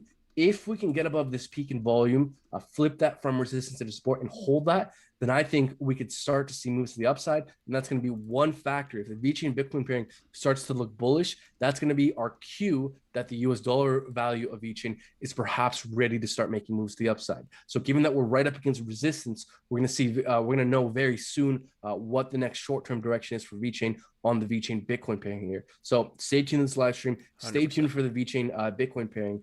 Now, if you don't mind here, we do have a super chat from Talon. So end of stream nod, Alchemist, Mist, Crucible, probably the most secretive project in crypto. Thank you very much for that super chat. I have it. I have that set up on my other screen here. We will take a look at that near the end of the live stream because we have a lot of charts to go through. But thank you very much for that super chat. Do you have anything to say here, man? Yeah, actually, thank you again. Thank you for all the chats, all the super chats. Thank you for the donations. One thing I wanted to share, something that literally just came up, not even maybe 10 minutes ago here. Which is a bit of obviously going to be cause a bit more fear here, but always, again, something we need to keep in mind here. I'll just switch to my screen. I'm just looking at Bloomberg. So Binance apparently is being probed by the US as, just for money laundering, tax, and whatever, blah, blah, blah. The case might be. This has just came up right now. I'm not logged into Bloomberg, but I actually have it on my phone logged in. So I'll just maybe read a couple things that came up here. So Binance Holdings is under investigation by Justice Department Internal Revenue Service. Basically, it's the world's biggest cryptocurrency exchange in the US. Efforts to root out illicit activity that's thrived in the red hot. But yeah, so it looks like Binance is being probed for some sort of money laundering and blah blah blah, which is something you always see across. It's just basically the government's way to get into the system and start having probing and seeing where can regulations fit. Probably. So obviously that's going to cause a bit of more concern in the market, and just be ready for that. Be ready for some sort of drop. And these are I guess the levels we should be keeping in mind here. I think there's a lot of fear currently in the market that keeps on growing. We've been anticipating regulations to come into the crypto world. Look, man, me personally, I think it's good. I think it just gets that out of the way. I love this. Just get it out of the way. Let's just see whatever. They just want to protect investors. And I think, for us to accept institutions and adoption, get into the mainstream, to the real world, regulations are necessary. And a lot of investors would like to have a better security. And so the more security we have, the more investors come in. But obviously, it's a bit of a given. You got to balance it out. Volatility would probably go down a bit. But yeah, no, I think it's still good, man. Still good. That's what we need to always keep in mind. This is a very dynamic, what is it called? Domain. Market. or Yeah. market. Yeah. And we need to be careful of that. But anyways, guys, this story is developing right now with Binance, so let's see how it plays out. But expect some volatility, expect some dips. Keep that in mind. We're not a channel that's gonna tell you, hey, this is amazing news when things are going up, and when things are going down, we're telling you, hey, this. We've been saying Ethereum is overextended for the past like Oh 3 weeks yeah, for a here. while. Yeah. And look, we don't have a problem being wrong, and we don't have a problem just talking about what our thoughts are. So yeah, Yeah, be no, ready. look, folks, we're technical analysts, all right? Technical analysis is a game of probability, not certainty. With technical analysis, you can have a better understanding of what probabilities are and what's more probable and less probable, but there's no guarantees in this market. But one thing I want to add here is I actually love what's happening. Let me expand on that idea further. We're getting a lot of FUD in the market. Bitcoin, Tesla, now the stuff with Binance under investigation. Whenever there's a lot of FUD and fear in the market, that is the perfect time to be buying, not financial advice. Take a look here at the fear and greed index. We are now fully in fear. I love this. I cannot sell enough kidneys. I wish I had a dozen kidneys to sell because I would sell all of them and ape into a bunch of low cap gems that hopefully we're going to get. We're about to mention here, folks. We have barely gotten to the good stuff here. Man, I love it when this guy gets too Oh, excited, I'm guys. You excited. know what? When I see fear, I get excited. I love seeing fear. I love chasing red candles because I understand the bigger picture. I'm a long-term investor. The long term for crypto has never looked bullish, more bullish. So the short-term dips, the short-term FUD is just a great buy the dip opportunity. Let them know. The crypto gods are blessing us with a fantastic buy the dip opportunity. We should be thankful for these pullbacks. We should be thankful, and we should want Ethereum to dip more so we can buy some more Ethereum. Ethereum is becoming deflationary in the summer. Why the hell would anyone want to sell their Ethereum right now? I hope it dips further so I can buy the dip. So with that being said here, maybe we should begin to look at some of these low cap gems. I did promise that if we hit 150 likes on the live stream, I would share a low cap gem. So we did. Are you okay with that? Me pulling that up? I am okay, but look, man, we have 389 people here, so we're hitting a bit of a record viewership here, guys. Thank you. What was the last time? What did you get to last time? 400 something. It's 400 and some, yeah. So let's see if we can break that record. But look, we're not going to break that record if we don't get more likes. It's the likes, man. It's 100% of the likes. It's because look, we keep saying it for a reason. You think we say this for fun? No, we say this for a reason. It affects the algorithm. Every single person that hits that like button, it helps out the algorithm, helps out the channel. We put a lot of time and effort into distilling for you guys the most important stuff going on in the market. So if you can just hit that like button and share the live stream, we really appreciate it. It helps out with the algorithm, helps out the channel, puts us in a higher tier with the YouTube algorithm. So folks, there's 381 people. We just under 200 likes. So I guess that means 100 people here don't like the live stream and don't want us to keep going. Do you think that's what that means, man? I think there's some good people in this. I think there's a bunch of things that they want us to talk about. And look, I think, appreciate all the chats as well, all the super chats. Thank you so much. We're going to continue right now with the charts. We talked about whatever we need to talk about, so now we're going to mainly focus on the chat here and see what you guys are talking. Let us know if you're bullish or bearish on the market.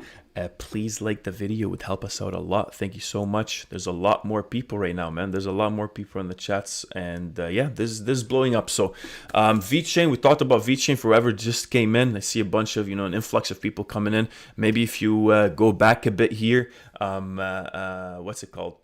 You'll see where we talked about it, or let us know if you want to talk about it even more. Overall, what else? We talked about Cardano in the beginning, and we also talked about Ethereum. So you'll just switch back. You'll see on the chart whatever the text we had, and you'll see what we were talking about overall. But I know you got a low cap gem, man. Yeah. So without further ado, let me share this low cap gem that was promised. Hello. So this low cap gem that we haven't really talked about much on the channel, really at all. I think I mentioned like once in passing. Is Polkadex, PDEX here. So we got some super chats. We'll get to those, but let's talk about this thing. So folks, Polkadex is a DEX on the Polkadot ecosystem. So this is a brand new project. They recently just released. Let's see if I can find, here we go. So We don't actually know the market cap for this thing right now. We don't know the circulating supply, but we can see this thing actually has a very, very low max supply, 1.9 million. So this is pretty low supply. And the reason I like this thing a lot right now are for a few reasons. We're very clearly forming this very macro, very long consolidation pattern. We're very clearly forming a super macro descending triangle here. If we see how long we have left before we break out, we have max 5 days before this thing breaks out. I think we're likely to break out sooner than those 5 days. I think any day Polkadex is likely to break out. And one reason why I'm very hopeful about this thing in particular is because, folks, I think the Polkadot ecosystem is about to heat up and about to get super hot. I think a lot of the hype has been behind Cardano, and while I like Cardano and own Cardano, I think Polkadot does not get the hype it deserves, and I think is actually very much undervalued. Folks, we need to understand what's going on in the ecosystem right now. Polkadot is soon going to be launching parachain auctions. This is a giant catalyst for the Polkadot ecosystem. Let me briefly explain for those who don't know. The way Polkadot works is that Polkadot exists in these parachains where if a project wants to be interoperable and scalable within the Polkadot ecosystem, it needs to bid for a parachain slot or a pair thread.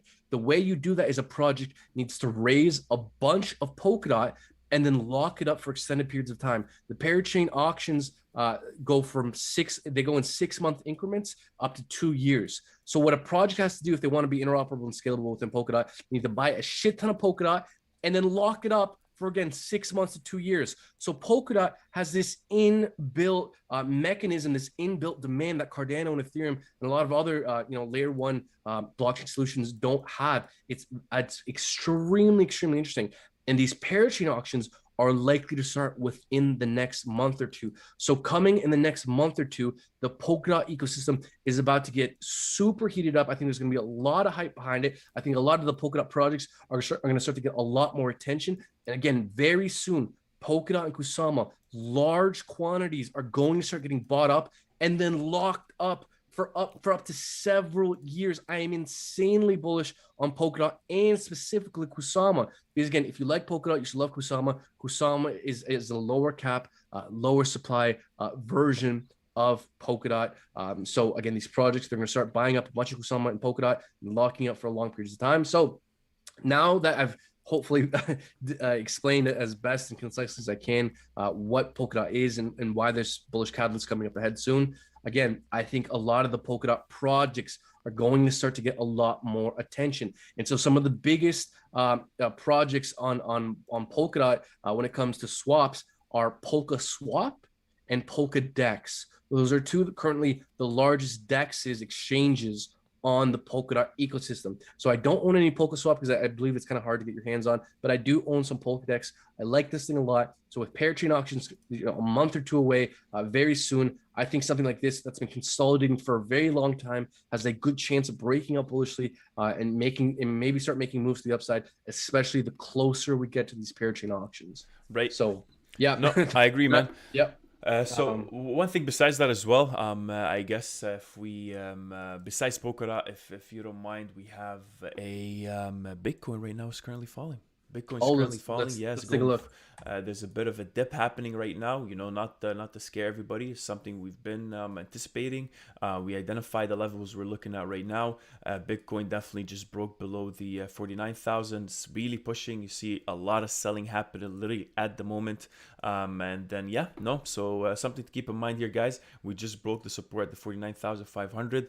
It looks like it's going to catalyze a bit of a movement to the bottom here. So let's see.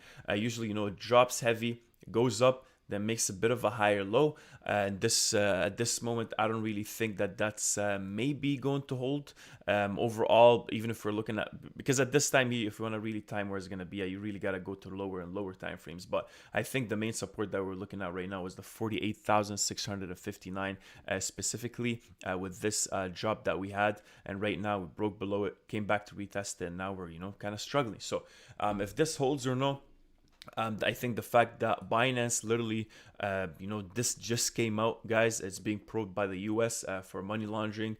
and all these stacks back and forth. They got to prove a couple of things, just like whatever would happen with Tether. It's just obviously the government's trying to come in and try to obviously implement some regulations. That's how it starts, being probed and having to prove and showing the receipts, showing the paperwork. And right now, I think that's also going to catalyze this movement to the bottom.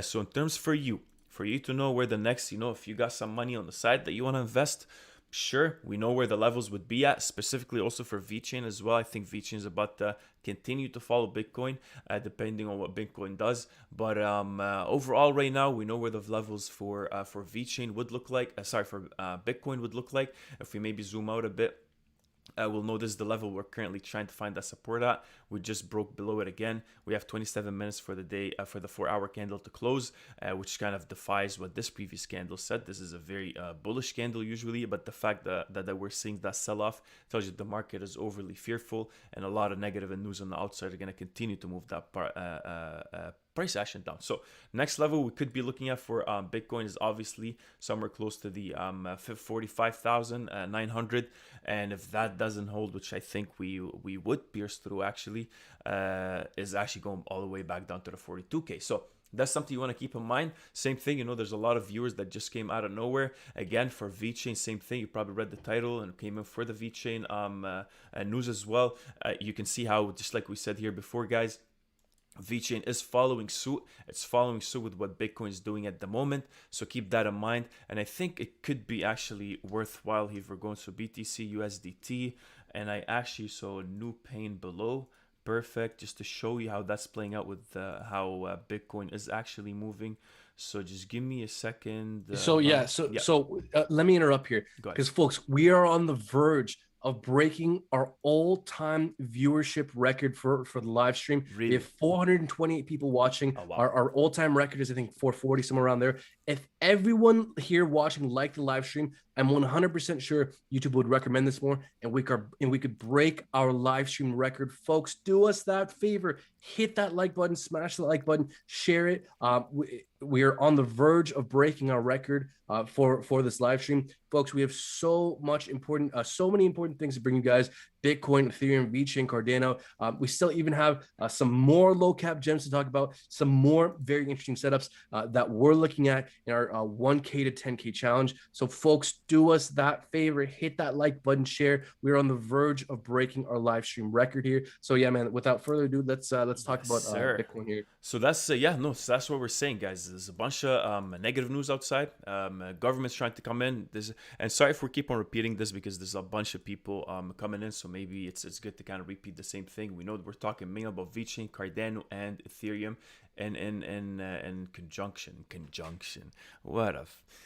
Okay. lots of words. No, but yeah, no, man. If I can just maybe add on to what you're saying, what's happening with Bitcoin is very concerning here. And if we look at kind of my chart here, you can see that the peak in volume was 47,500, which we are now below. So Bitcoin is making macro lower highs and now lower lows, and we're below volume. Bitcoin does look very bearish. Honestly, I think our next stop for Bitcoin is 45,000. I think 45,000 is very, very likely at this point. And if 45,000 doesn't hold, I think 41, 43,000 is very realistic. And again, for those who missed out the first the beginning of our live stream here, if we do go on to correct further, it is nothing to be panicked about. I think Bitcoin and crypto has never looked fundamentally stronger over the long term, but in the short term, Bitcoin does look concerning. But again, we've even looking back at 2017, we had several 30-some-odd% corrections.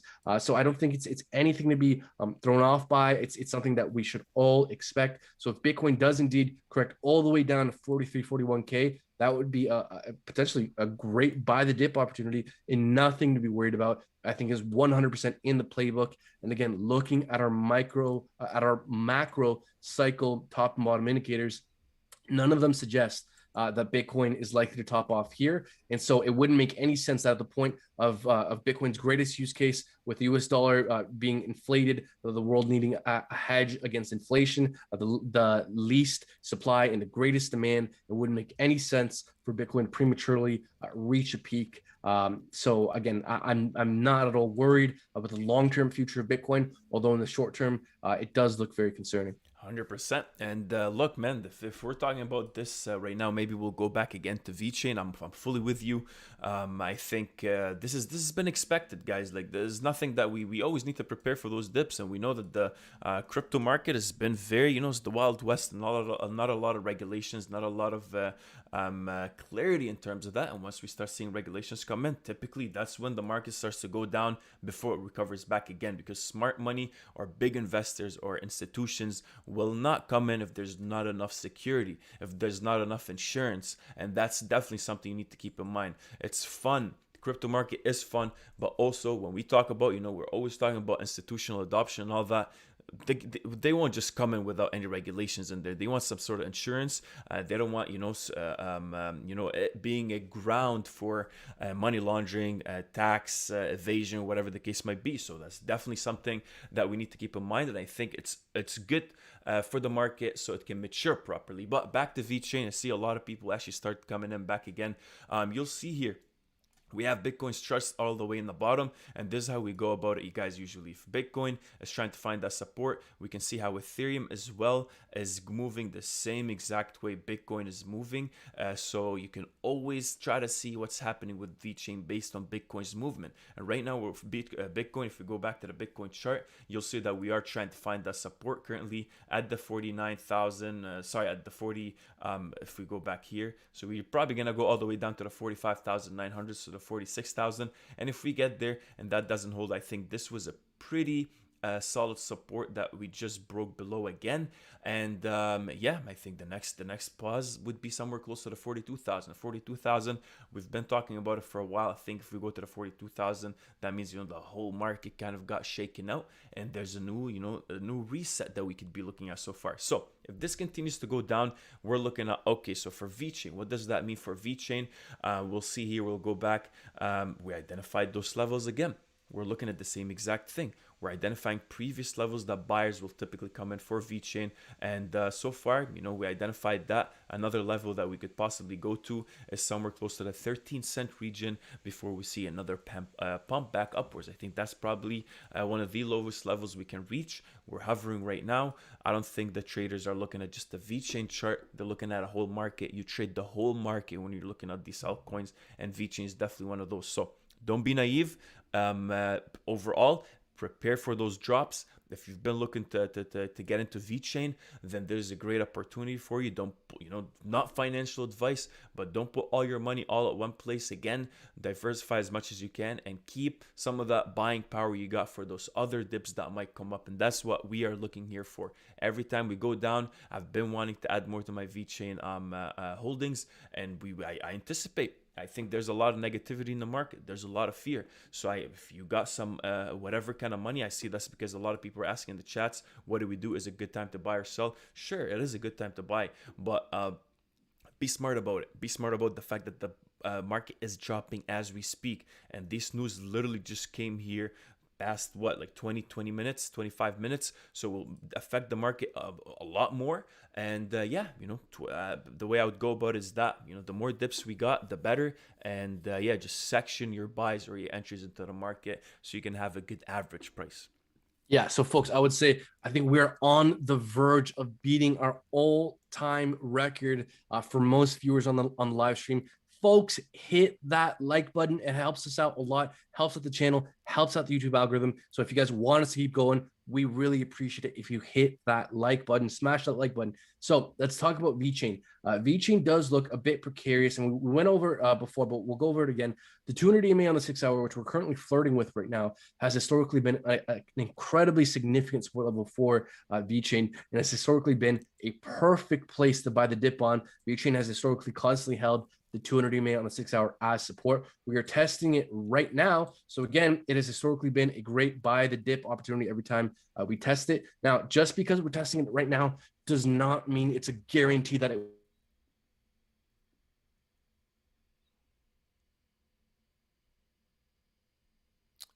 this. This guy just disappeared out of nowhere, guys. Let's see what happened with. Can you hear us, Brendan? Yeah, I'm back here. There Can we I keep go. He's going? back. Thank God. We Okay, thought you disappeared, perfect. man. We thought you were gone for a minute. I'm panic buying Vechain. That's why. Imagine. Yeah, you got this, man. I'll just go buy the dip here. No, but look, folks.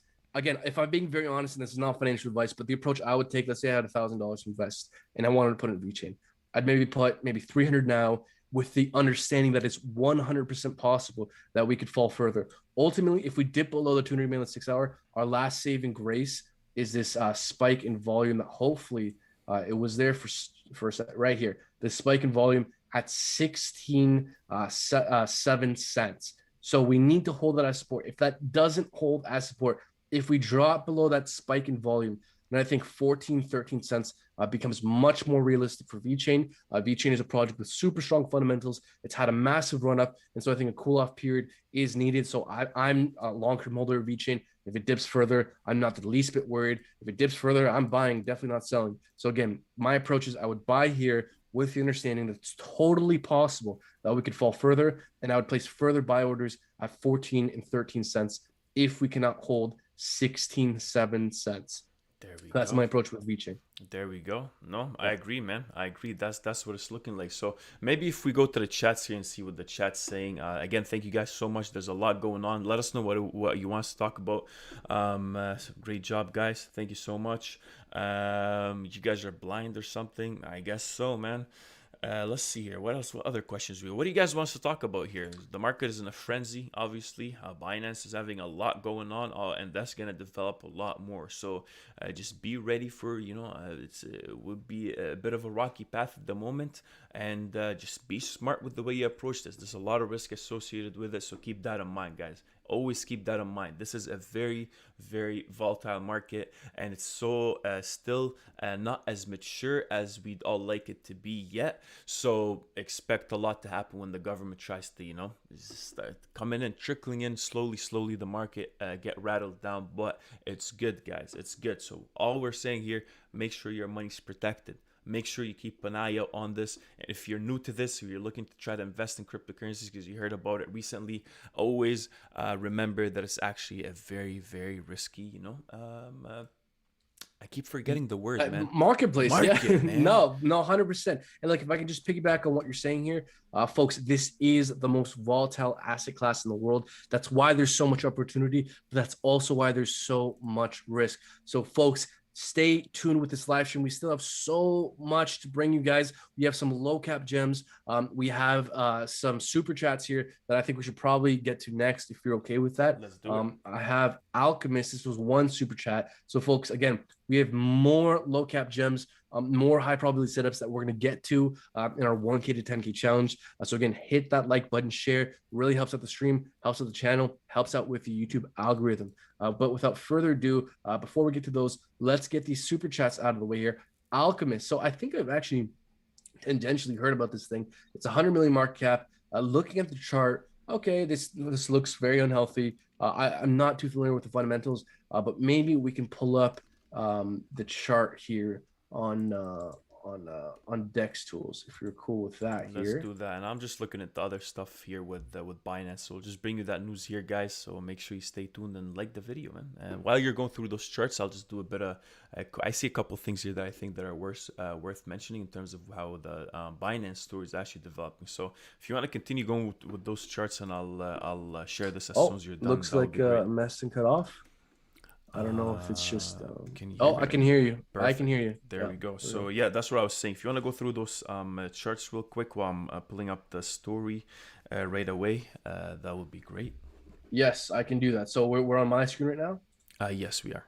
All right, perfect. So folks, look, we're going to go through a bunch of picks. I have some more low cap gems to bring you guys, but let's start going through some of these charts you guys asked us to take a look at. So Alchemist here, this thing looks interesting on a few fronts here. So I think, yeah, so this thing does look quite bearish actually. This price action is very no bueno. So something we can do here. So again, I'm not too familiar with the fundamentals. And let's say we have a bullish catalyst up ahead that could definitely affect price action. But this price structure does look very weak. So ultimately, what I think is happening here is I wouldn't be the least bit surprised if we probably fall back down anywhere from $90 to about $86. We have the 618 Fibonacci retracement right here, just below $90. That is likely to be a support level for this project here. Okay, let's say that doesn't hold, then I think we're probably falling down to maybe 40, anywhere from $40 to about 45, $50. So I think 40 to $50 is our next price target if 86 to 90 doesn't hold with this thing. Something we could do is take the head of our wedge, move to the breakout point. That could take us, around $40. So I'd say 40 to about, $50 is where we could fall to if this level here at kind of 85, 90 doesn't hold. So unfortunately, I'm not able to pull up visible range on this chart here, the DEX tools charts. But this does look very weak. No sense of reverse quite just yet. I mean, lower highs, lower lows, getting rejected off on fib level. This looks weak. Yeah, no, definitely. I think that's what the whole market is basically looking like this at the moment, man. It's looking like everything's breaking below that support, and there's a lot of fear. So it's looking like whatever level you have it at right now could probably have some sort of a bit of a pump there or something where buyers try to accumulate. But I think a downtrend is down to the previous lows we had there. If you look all the way down to the left corner, there's a bit of an ascending triangle. So I think somewhere there's also another place where this can go. But then again, guys, the whole market is actually going down at the moment, so keep that in mind. And we'll see. We'll just see how that develops. So again, just something to add here: the market is in fear.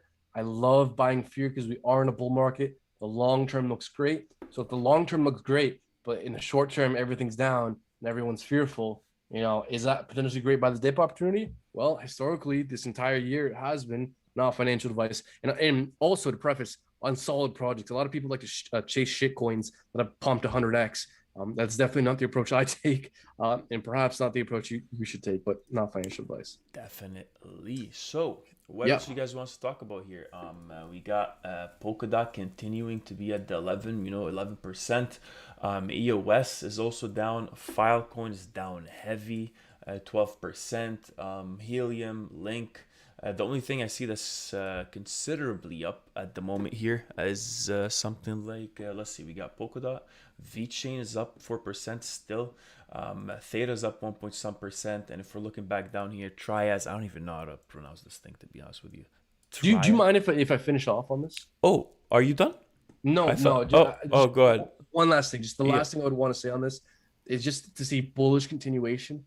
I'd want to see this thing get above 115, 120. If this thing can hold 115, 120, I could theoretically see this thing seeing bullish continuation. But ultimately, this does look weak. But yeah, no, that's just the last thing I want to say. Please. Am I safe? Yeah, you're good. So that's what we're looking at right now, guys. Cardano is still up 18% at the moment. It's been really pushing heavy, and that's what we've been talking about. For whoever just joined the chat here, I guess, there's a bunch of people that keep on coming in and coming out. So if we repeat ourselves here, guys, we apologize for it. But overall, Vechain, Cardano, Ethereum, a lot going on so far. Cardano, I had a bit of a retracement now. Today, we've been stuck. If we're looking at the daily chart here, look, the whole market keeps on dumping. Look at Bitcoin. It's been dumping. It's been really going down. Cardano continues to find that support. Broke above that day, that 150, as I keep saying the 150, $1.50 region. Came back down to retrace and found that exactly at the $1.50 as a support. Now we keep on pushing up. With everything that's going on in the market, guys, we're just still up, which is pretty crazy to me. We're still up a good 20% with the Cardano. In the beginning of the stream, we shared a bunch of news for, so maybe we'll just go lightly over that for the people that just joined us. So overall, Cardano's foundation is saying that ADA is perfect match for Tesla. Token defies crypto crash with no all-time highs. Obviously, we know now everyone's trying to piggyback off the energy efficiency or the of their their project being green and using less energy than Bitcoin because of the proof of stake consensus mechanism as opposed to the proof of work. And Cardano's definitely right now their team is you know, flirting with the ideas, trying to get, I guess, Elon Musk's attention, trying to show that, look, we got a team as well, and we're also energy efficient, and we can definitely help out. So you'll see that happen right now. Twitter's the ground for all these big guys to project their thoughts and definitely gain more and more attention, right? So there's a bunch of articles here that we shared in the beginning that maybe we'll just take another look at as well. Overall, we're having as well a bunch of catalysts for Cardano, a bunch of developments that are coming up. And what else do I have here with the, where is it? Alonso hard fork? Yeah, perfect. So within the framework or Cardano's roadmap, the upcoming Alonso hard fork is somewhere in the middle, marking the departure from the Shelley era with Allegro hard fork by the end of 2022 and an entrance in the Gauguin era. So right now, it's going to bring the smart contracts capability. So Alonso is going to be the first hard fork to bring a Cardano to the Gauguin era. And yeah, that we just shared. Also, do you still have that Cardano ecosystem chart there just to show what the people have been kind of taking a look at and all the positive catalysts that are currently in the market for Cardano? So I'll just, maybe we'll switch to your screen real quick and we'll show. So yeah, man, this looks pretty good right now. So this thing is definitely holding it. I think a bunch of that money coming out of Bitcoin is going to get poured into Cardano, is going to get poured on Ethereum, Matic, and things are going to continue to blow up, to be honest. Yeah, I think a lot of the money in these shit coins is eventually, at least hopefully, I mean, hopefully some of these people are gonna, maybe find solid projects and hopefully move into these solid. Because look, there are many, multiple tens of billions of dollars in these shit coins, like Safe Moon, Shiba, Doge. Eventually, I mean, these coins with zero fundamentals, hopefully, are going to migrate into these coins with actual fundamentals that are actually trying to solve real world problems. So if that happens, if we start to see kind of a reshuffling of liquidity in the market, a lot of these projects really start to blow up. Especially, look, if Bitcoin's not doing too hot, Ethereum's not doing too hot, liquidity has to move somewhere in the market. And so I think a lot of these kind of hot, Cardano coins, some of these mid caps, and maybe some of these lower caps, I think are going to maybe have their shine at some point here in the near future. Definitely. There's a lot going on, guys. It's such a dynamic market. You always got to keep that in mind. It's very risky. So always be careful when you're approaching this. So besides that, I think you had another low cap that you want to take a look at. I see you were prepping for it. Yes, I did have Nano here because someone asked us to take a look at Nano. So a few things here just to kind of. So while you do that, I'll be back in a second. I'll hold it down. Perfect. No worries, broski. So hey, wouldn't it be fun if we just started just shit talking messing? No, kidding. I'm still here, man. God damn. So a few things here. Examining Nano's price structure. Nano loves to form these consolidation patterns, and once it breaks out bullishly, it really breaks out bullishly. Wedge here broke out, we shot up. Descending triangle broke out, we shot up. Wedge broke out, we shot up. But what keeps happening after all these breakouts? A consolidation pattern, which is normal to be expected. Nothing just goes up in a straight line forever. There's always pullbacks. There's always consolidation periods. It's nothing to be surprised. Now, if we take a look here at our indicators, Nano here is looking strong. The daily bullish crossover, everything on the daily looks bullish. Going over like some of our mid-hourly timeframes, 6 hour, even the 6 hour looks bullish. Everything looks bullish. Let's go over to the 2 hour. Is there any kind of weakness building up? Okay, the histogram on the MACD is going down. Weighted MACD bearish crossover. But what are we seeing here? The stochastic, it's curving up. See, it seems to not want to go down. Let's take a look at the 1 hour.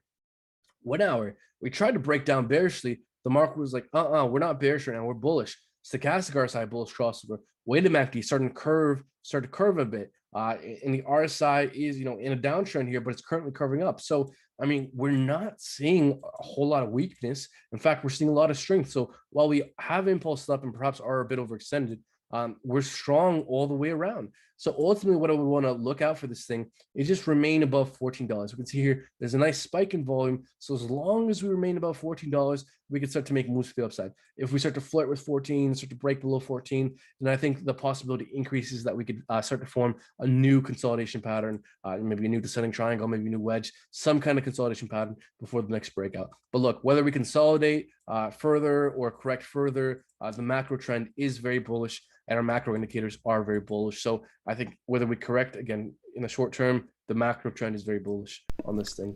And so I don't know if you have anything to add here. I'm not too familiar with fundamentals, but I have heard quite a lot about this. So what is this thing? And feel free to jump in here if you're free. So the original Nano Railblocks paper and first beta implementation. I'm not going to read this whole thing here. Read it all, man. Read it all. No. So Nano is a trustless, feeless, low latency cryptocurrency that utilizes novel block lattice structure. No hyper. So they utilize lattice and high throughput. See, again, I don't know who does the bios in the descriptions on CoinGecko, but they don't describe anything. All it's they're like doing the is Wikipedia, man. I wouldn't really trust it. What a blockchain is, but it's not telling you what it does. 100%, 100%. So no, like I think no, you were pretty spot on this. Nothing created that. We're talking about Nano, so obviously all-time highs, $14.30. Right now we're peeking through it slowly. I think I don't even to be honest, besides the fundamentals, we broke below or above the $7.76, came back came back down to retest it. And that's what I was saying, because there's a couple things overall that are, you can tell that the market's been waiting to get back into. And as soon as you start seeing Bitcoin go down, this thing is up 56%. Right. So that's that. Yep. We got to pay attention to those coins here, guys, that if you want it to be a part of something, you want to increase your gains, it's definitely these coins here where as soon as Bitcoin starts to drop, you'll see them pumping right away. So you can tell that they're on the market's favor. I can tell you got something to say. What you got to say, man? I do have something to say here, which is, again, folks, we need to keep in mind, crypto moves in cycles, macro cycles, micro cycles. The way crypto works is that Bitcoin pumps first, then Ethereum, then the high caps, then the mid caps, then the low caps, and then it reverses, and then Bitcoin takes over again. So what have we been seeing? Bitcoin pumped a lot, it's correcting a lot. Ethereum pumped a lot, it's now starting to correct. And then what are we seeing? Some of the higher cap altcoins like Cardano starting making moves to the upside. So we're seeing this movement in the market in real time. It goes from Bitcoin to Ethereum to the high caps to the mid caps to the low caps. So we're seeing Cardano move, we're seeing some of the high caps, we're seeing some of the mid caps, and I think that the low caps are going to move. And then it's going to start all over, then Bitcoin's going to take over, and then so on and so forth until the end of the cycle. So there you go, guys. That's what you got to keep in mind. 100%. Look, man, a bunch of people are saying, hey, are you scared of doing an XRP analysis? Which is I'm terrified of doing I'm very scared of XRP. Honestly, in my sleep. So let's maybe take a look at XRP. Sure, let's take a look. So yeah, just XRP does haunt me just because I was in, and I bought into the FUD, and I did sell XRP. So just to, again, I don't want to go on this for too long, but just to kind of briefly describe my approach when it comes to investing is, look, I'm a long-term investor. I understand that crypto is highly volatile, but we're in a bull run, and over the long term, good coins usually pump. With that being said, I usually don't sell out of coins unless there's an obviously better setup, or there's a coin that I very much like the fundamentals better, or if something changes, if the fundamentals change with a project. So if you believe in a project, if you think it has solid fundamentals, I think there's no need to sell if it dips unless something fundamentally changes. So with XRP, once that lawsuit came, the delistings, I think that was a fundamental shift in XRP. So that's why I sold out in profit, by the way. But yeah, no, this is the one. Not really, man, because my average entry was something like maybe 25 cents. I sold out maybe like 30 cents. I should have held this thing. Oh yeah, 100%.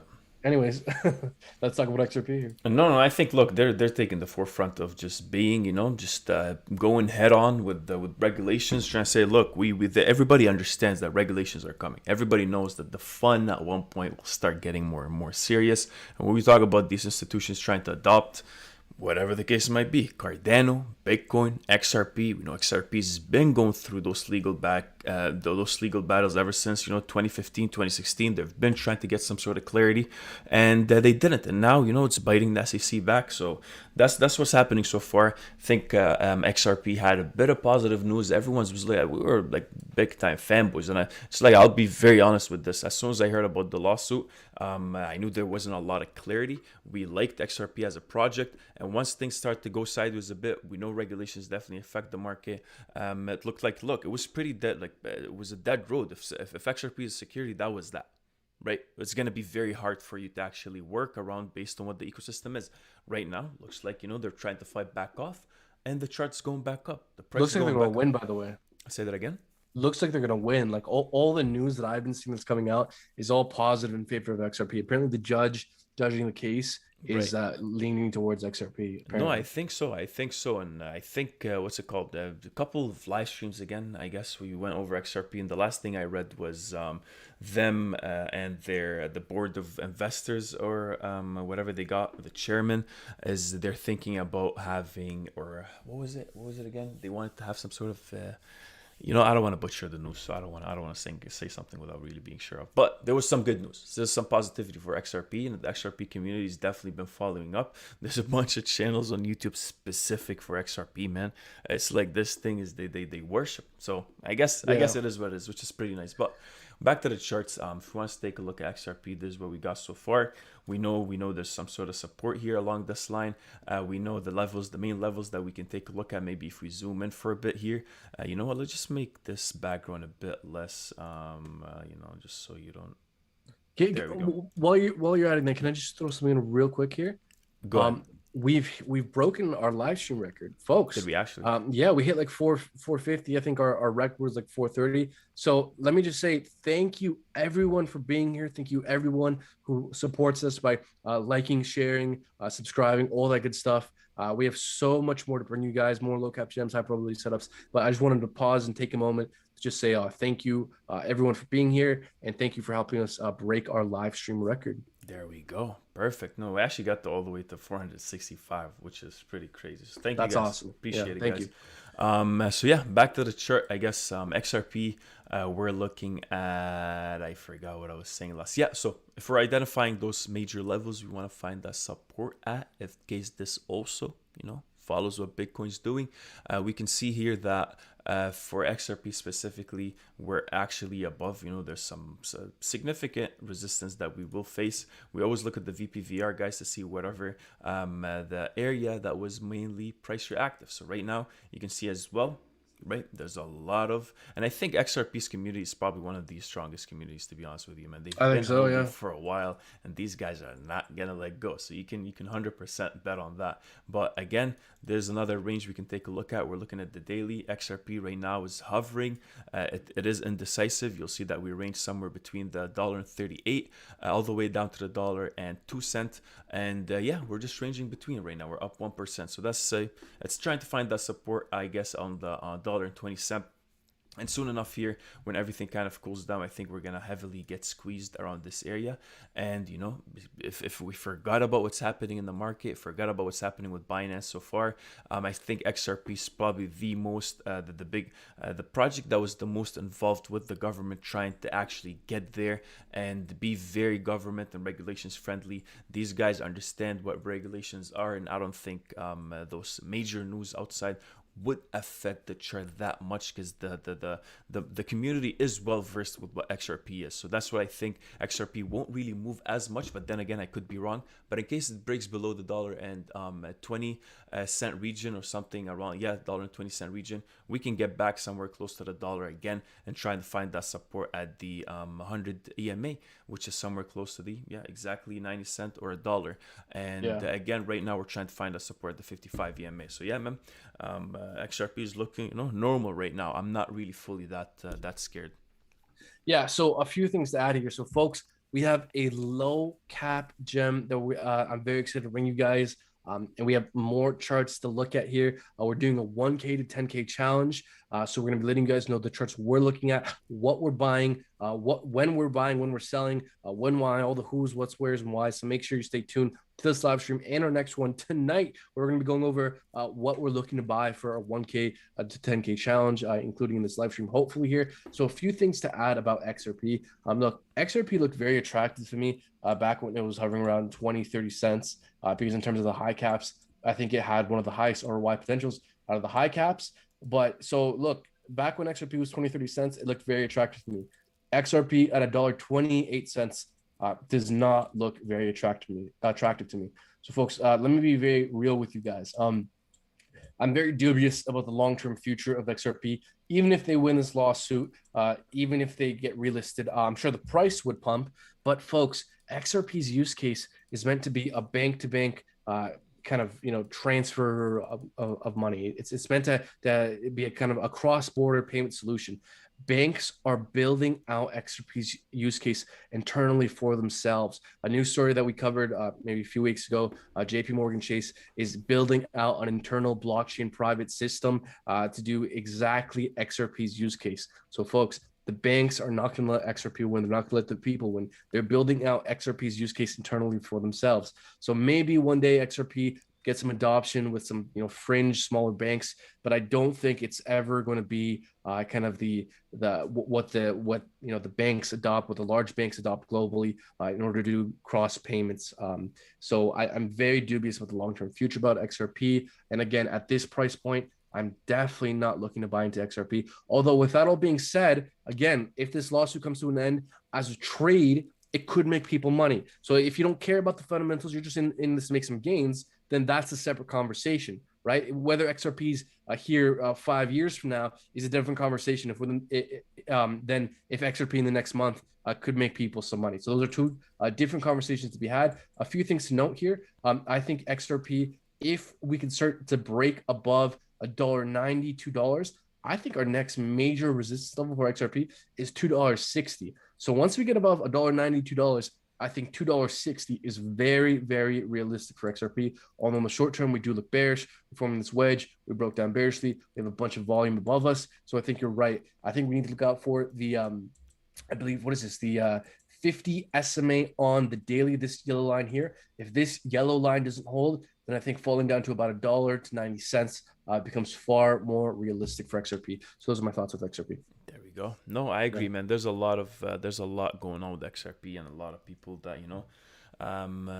die hard XRP fans or in general want to be included in the project itself, want to be a part of it. So that's something that they're pushing for. But just like I'm saying, like there's a bunch of things that are in the limbo at the moment, and gray areas, a lot of gray areas. It is a great project. I love the not the ecosystem, but the architecture of the system. What they're actually the Ledger, yeah. And now one thing I would say, obviously, since we can always talk about this here, sure, like banks could be building their own system, but XRP is looking more of just the middleman, just to transfer that money as opposed to taking it away from those banks, just settling those payments, helping out in general. And just the fact that the market is extremely dynamic, just like before when the internet first come up, there was a lot going on in terms of regulations and how money's going to get transferred online. And there's no way Blockbuster is going to go down, there's no way Netflix is going to take over, no one's going to allow it. These major institutions are in the market, and these big guys won't let these things happen. But then again, sometimes you start thinking, all right, well, what system is the most developed at the moment? Which cryptocurrency is the most developed at the moment? With this rising, race towards adoption, what makes sense, I guess, specifically for the US? There's obviously a lot of politics behind it too that we won't get into, but it depends. It depends how fast this cryptocurrency market is gonna go, and whether governments want to kind of lag it a bit to gain more time to understand it more and more, and see how what the risk behind it is for the government itself and for all these currencies. Because remember, guys, this is acting like a currency at the end of the day, and you have your world international currencies that will definitely fight back, right? So with all the fun, there's a lot of seriousness behind it as well, and there's a lot of risk for all these different countries. So a lot of politics as well to it. But again, I'm saying it's very dynamic. Anything can happen. You just need to wait and see, and be careful with your risk when it comes to specifically XRP as well, because anything can come up and kind of either make it or break it, and you see that happening on the chart. Yeah, and look, man, if I can just add, again, I want to be very clear with my position. I believe the odds are not in XRP's favor in terms of long-term adoption. Again, man, I don't know how much credence you give to this argument, but banks are building out XRP's use case as a cross-border payment solution for themselves. So I don't see why would they adopt XRP when they could just build something internal for themselves. So that's just something to consider. I think the main thing, I guess, my position is, I'm not that what's it called? I think we have a bit opposite arguments towards this. I don't think we're fully on the same page on it yet, but I think the main point here I'm trying to say is XRP definitely has a lot of potential, and the way you need to think about it is our bank's gonna build a global system, or do you need something in the middle to build you that connection, that bridge between international or a cross-border payments? So as a bank in somewhere and in the US is going to try to build a whole system that communicates with another bank with its own systems in China, what's the easier route here that can take place? So my position as well would be, there's a lot that we don't know at the moment, and I think banks, as much as they, it could be a risk towards banks and allowing XRP to actually have their own thing going on, I think they can also be at an advantage because there's a race towards this sector in general. So. And there's something to be said when it comes to adopting a neutral third party system. Right. So yeah. So who knows, right? And look, as a money trade, if you're just looking to make some money, I do think XRP over the long term will probably make new all-time highs. So there's a lot of nuance behind XRP. XRP is one of those coins where a lot of people get into arguments. There's a lot of strong feelings on both sides. A lot of strong arguments on both sides. Look, I liked XRP for a while. I'm somewhat dubious about it now, but it's a very, very interesting project, and I can't wait to see how it develops 100%. Moving forward. Yeah. Look, see Arizona Jones in the chats. You talked about XRP a lot, man. Me and this guy will go on and on about XRP. We weren't scared about it, but I know once we start talking about XRP, things get heated. So Buddy said we were scared to talk about it, so we had to prove that we're not scared to talk about it. Man. So there's a lot. I love it. There's a lot of politics behind it as well. So XRP is definitely a fun topic, and let us know. If you want us to also talk about XRP in the future, it's definitely something we can do as well. But man, it's almost 2 hours here. Almost 2 hours. Okay. Well, all right. So why don't we start wrapping up here? But I think, you know what? I said, did I not say if we get to 350 likes, I'll share a low cap gem? We're 6 likes away from 350 likes. So, I mean, if we get to 350, maybe we can keep going. Share some low cap gems. If not, I guess you guys want us to stop. Maybe you guys don't want more low cap gems. Maybe some people feel like they've made too much money and that they just they feel like they don't need to make any more money. It could be, man. That could be. I'm trying to just kind of think of logical arguments as to why we could be below 350 likes. Yeah, quick question for you while they're trying to pump these numbers. Yeah. What was, I would say, the best or your best low cap performer that like over across whatever, just this run we just had? Very, very good question. Let me take a look here. Guys, he has a board. I have a board. A huge board. It would have to be Polygon Matic. Right. Polygon Matic and then maybe Vechain or something. Folks, my average entry for Polygon Matic was under 2 cents. It's over $1 now. Yeah. So it's my first over 50x project. And look, I was shilling Matic all the time. Unfortunately, I wish I'd done it a lot more. The reason why we didn't is because the videos we made didn't get a lot of views, so people didn't seem to be interested. So it didn't really make sense to keep going on, with Matic if people weren't really interested. But look, I tried my best, right? I was talking about it in our VIP Discord group again, back when it was like 2 cents. Even every time it formed a wedge and broke out at 5 cents, at 10 cents, every time Matic did anything interesting at 2 cents, 5 cents, 10 cents, we kept talking about it. So folks, what are you doing being crypto and not staying tuned to this channel? We're literally constantly bringing you guys the most important setups, the most high probability setups, and distilling for you guys the most important takeaways when it comes to TA in the market literally every day. So folks, stay tuned and hit that like button. There we go. Yeah, and so we did hit 350 likes. So let's go. If you're you cool, promised these guys, man. And guys, just to let you know, Brendan is the low cap gem guy. There's so many times every single day, there's like 4 or 5 low cap gems like this guy keeps on bringing up to me. So look, man, keep asking him, and I'm pretty sure he'll pull up like 6 out of nowhere for you. So I can talk about a lot, but I'm gonna keep mentioning my favorite one because I think it is just a matter of time before this thing blows up. I don't know when it'll blow up. Could be a week from now, could be a month from now, could be 3 months from now. I don't know when it'll blow up, but I think this thing has such solid fundamentals that the longer time goes on, the higher the probability that the market catches up to what this thing is. Folks, without further ado, I keep mentioning this thing, and I'm going to keep mentioning it because I want to help you guys, whether you like it or not. The project I'm talking about is Decenter Deck. This thing is a low cap gem competitor to Basic Attention Token. Let's look up the what the market cap actually is in real time. So I'm going to go on to explain what this thing is. So market cap, 27 million, folks. We are very hard pressed to find low cap gems right now with very solid fundamentals that haven't pumped yet. We are several months into this bull run. Many projects have gone on crazy tears. It's really hard to find undervalued projects with great fundamentals that still have plenty of upside potential. And Decenter Deck is currently my favorite low cap gem because it has super solid fundamentals, and I still think has plenty of upside potential. I think this thing is severely undervalued.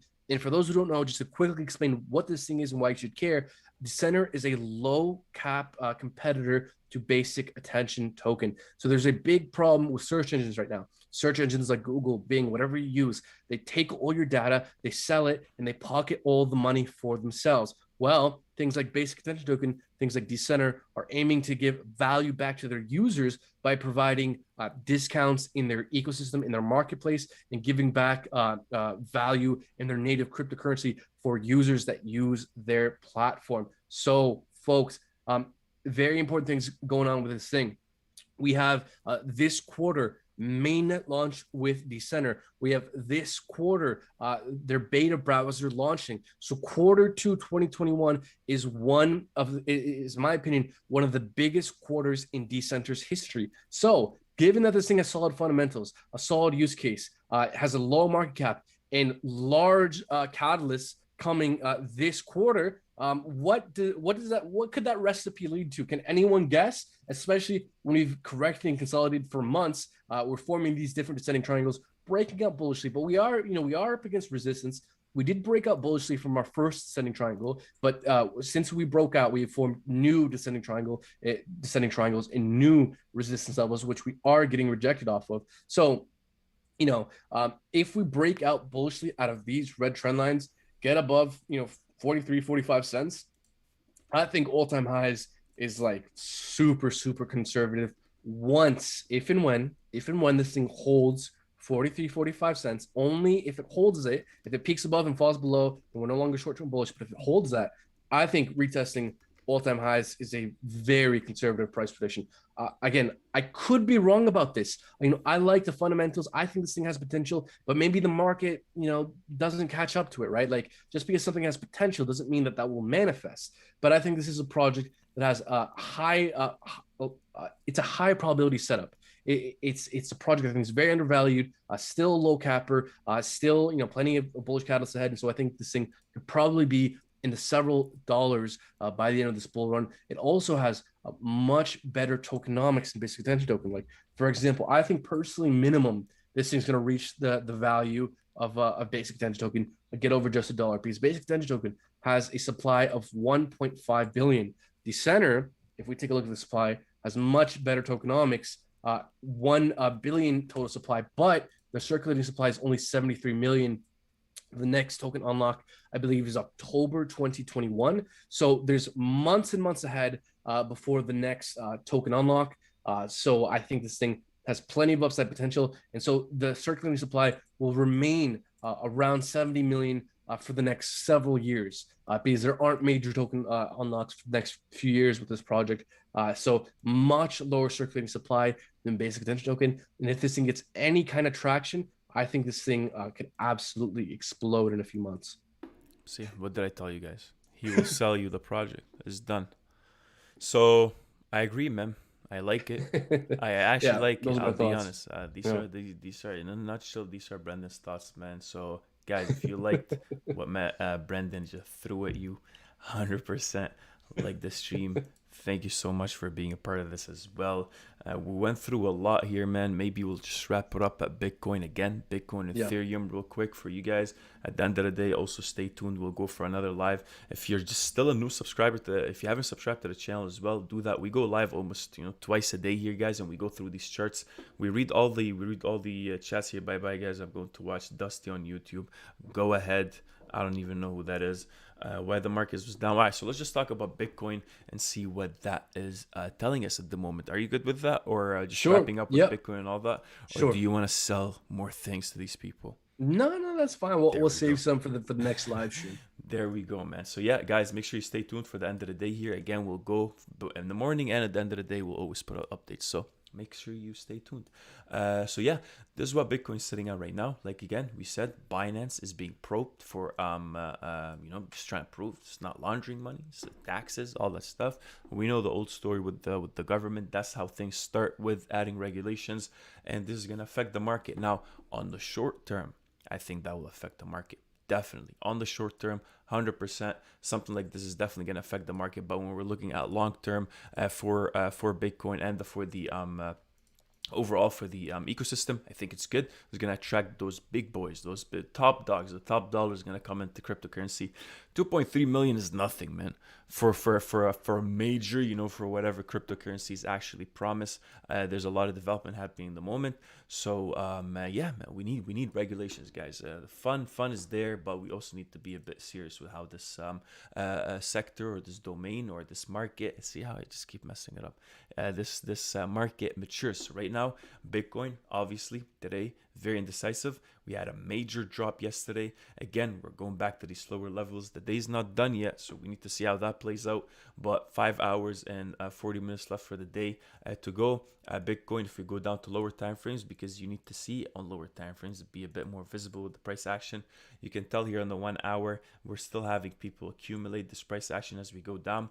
Overall, we go down, come back up for just as a first relief rally, come back down again, try to find another higher low, right? So something that Bitcoin likes to always do is something like this. As soon as we drop down, we like to either form some sort of a wedge, some sort of, we could go up for a higher low. At this moment, we're looking at the 1 hour chart. You'll see how this guy over here has been driving us down. So we could have something like this, where we're going to have another resistance somewhere close to the $50,000 region. So that's obviously going to affect it. But the biggest thing you need to understand is the fact that, look, we're below 50K. Below 50K could easily drive us back down. We just literally peaked at a 45,000 again recently. So major support resistance levels for Bitcoin right now. I do think it could continue to go a bit down.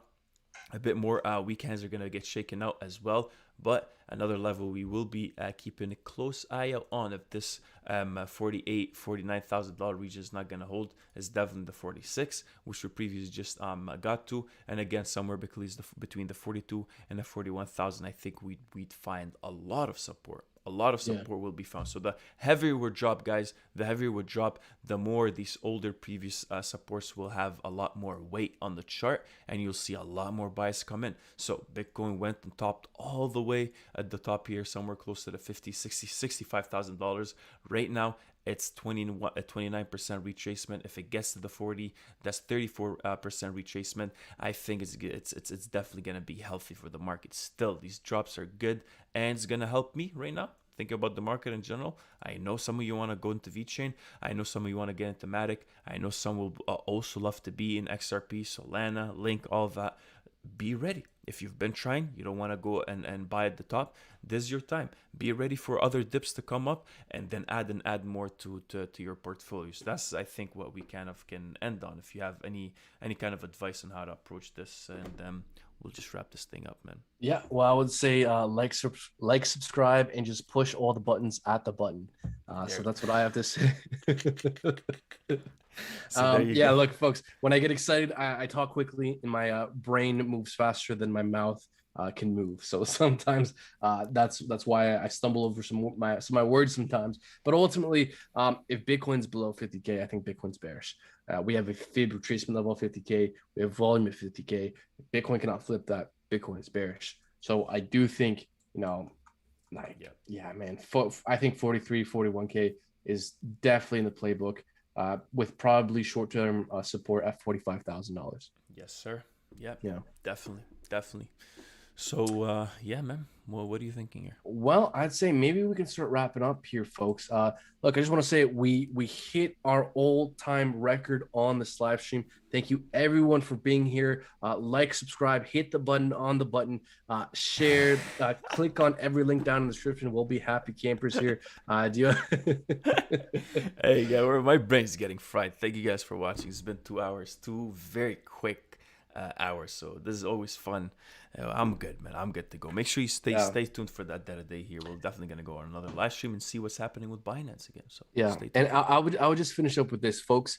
Bull market, bear market, stick with this channel, stick with YouTube because we're not going anywhere if eventually we do enter a bear market. A lot of people will make money in this bull market, but millionaires will be made in the bear market. The bear Ooh, market is where the real money is going to be made. So I can't wait for the rest of this year, the rest of this bull run, but I can't wait for the bear market because in the bear market is where generational wealth and millionaires will be made. So, folks, stay with crypto, stay with this channel. Till next time, take care. stay smart, people. Thank you for watching.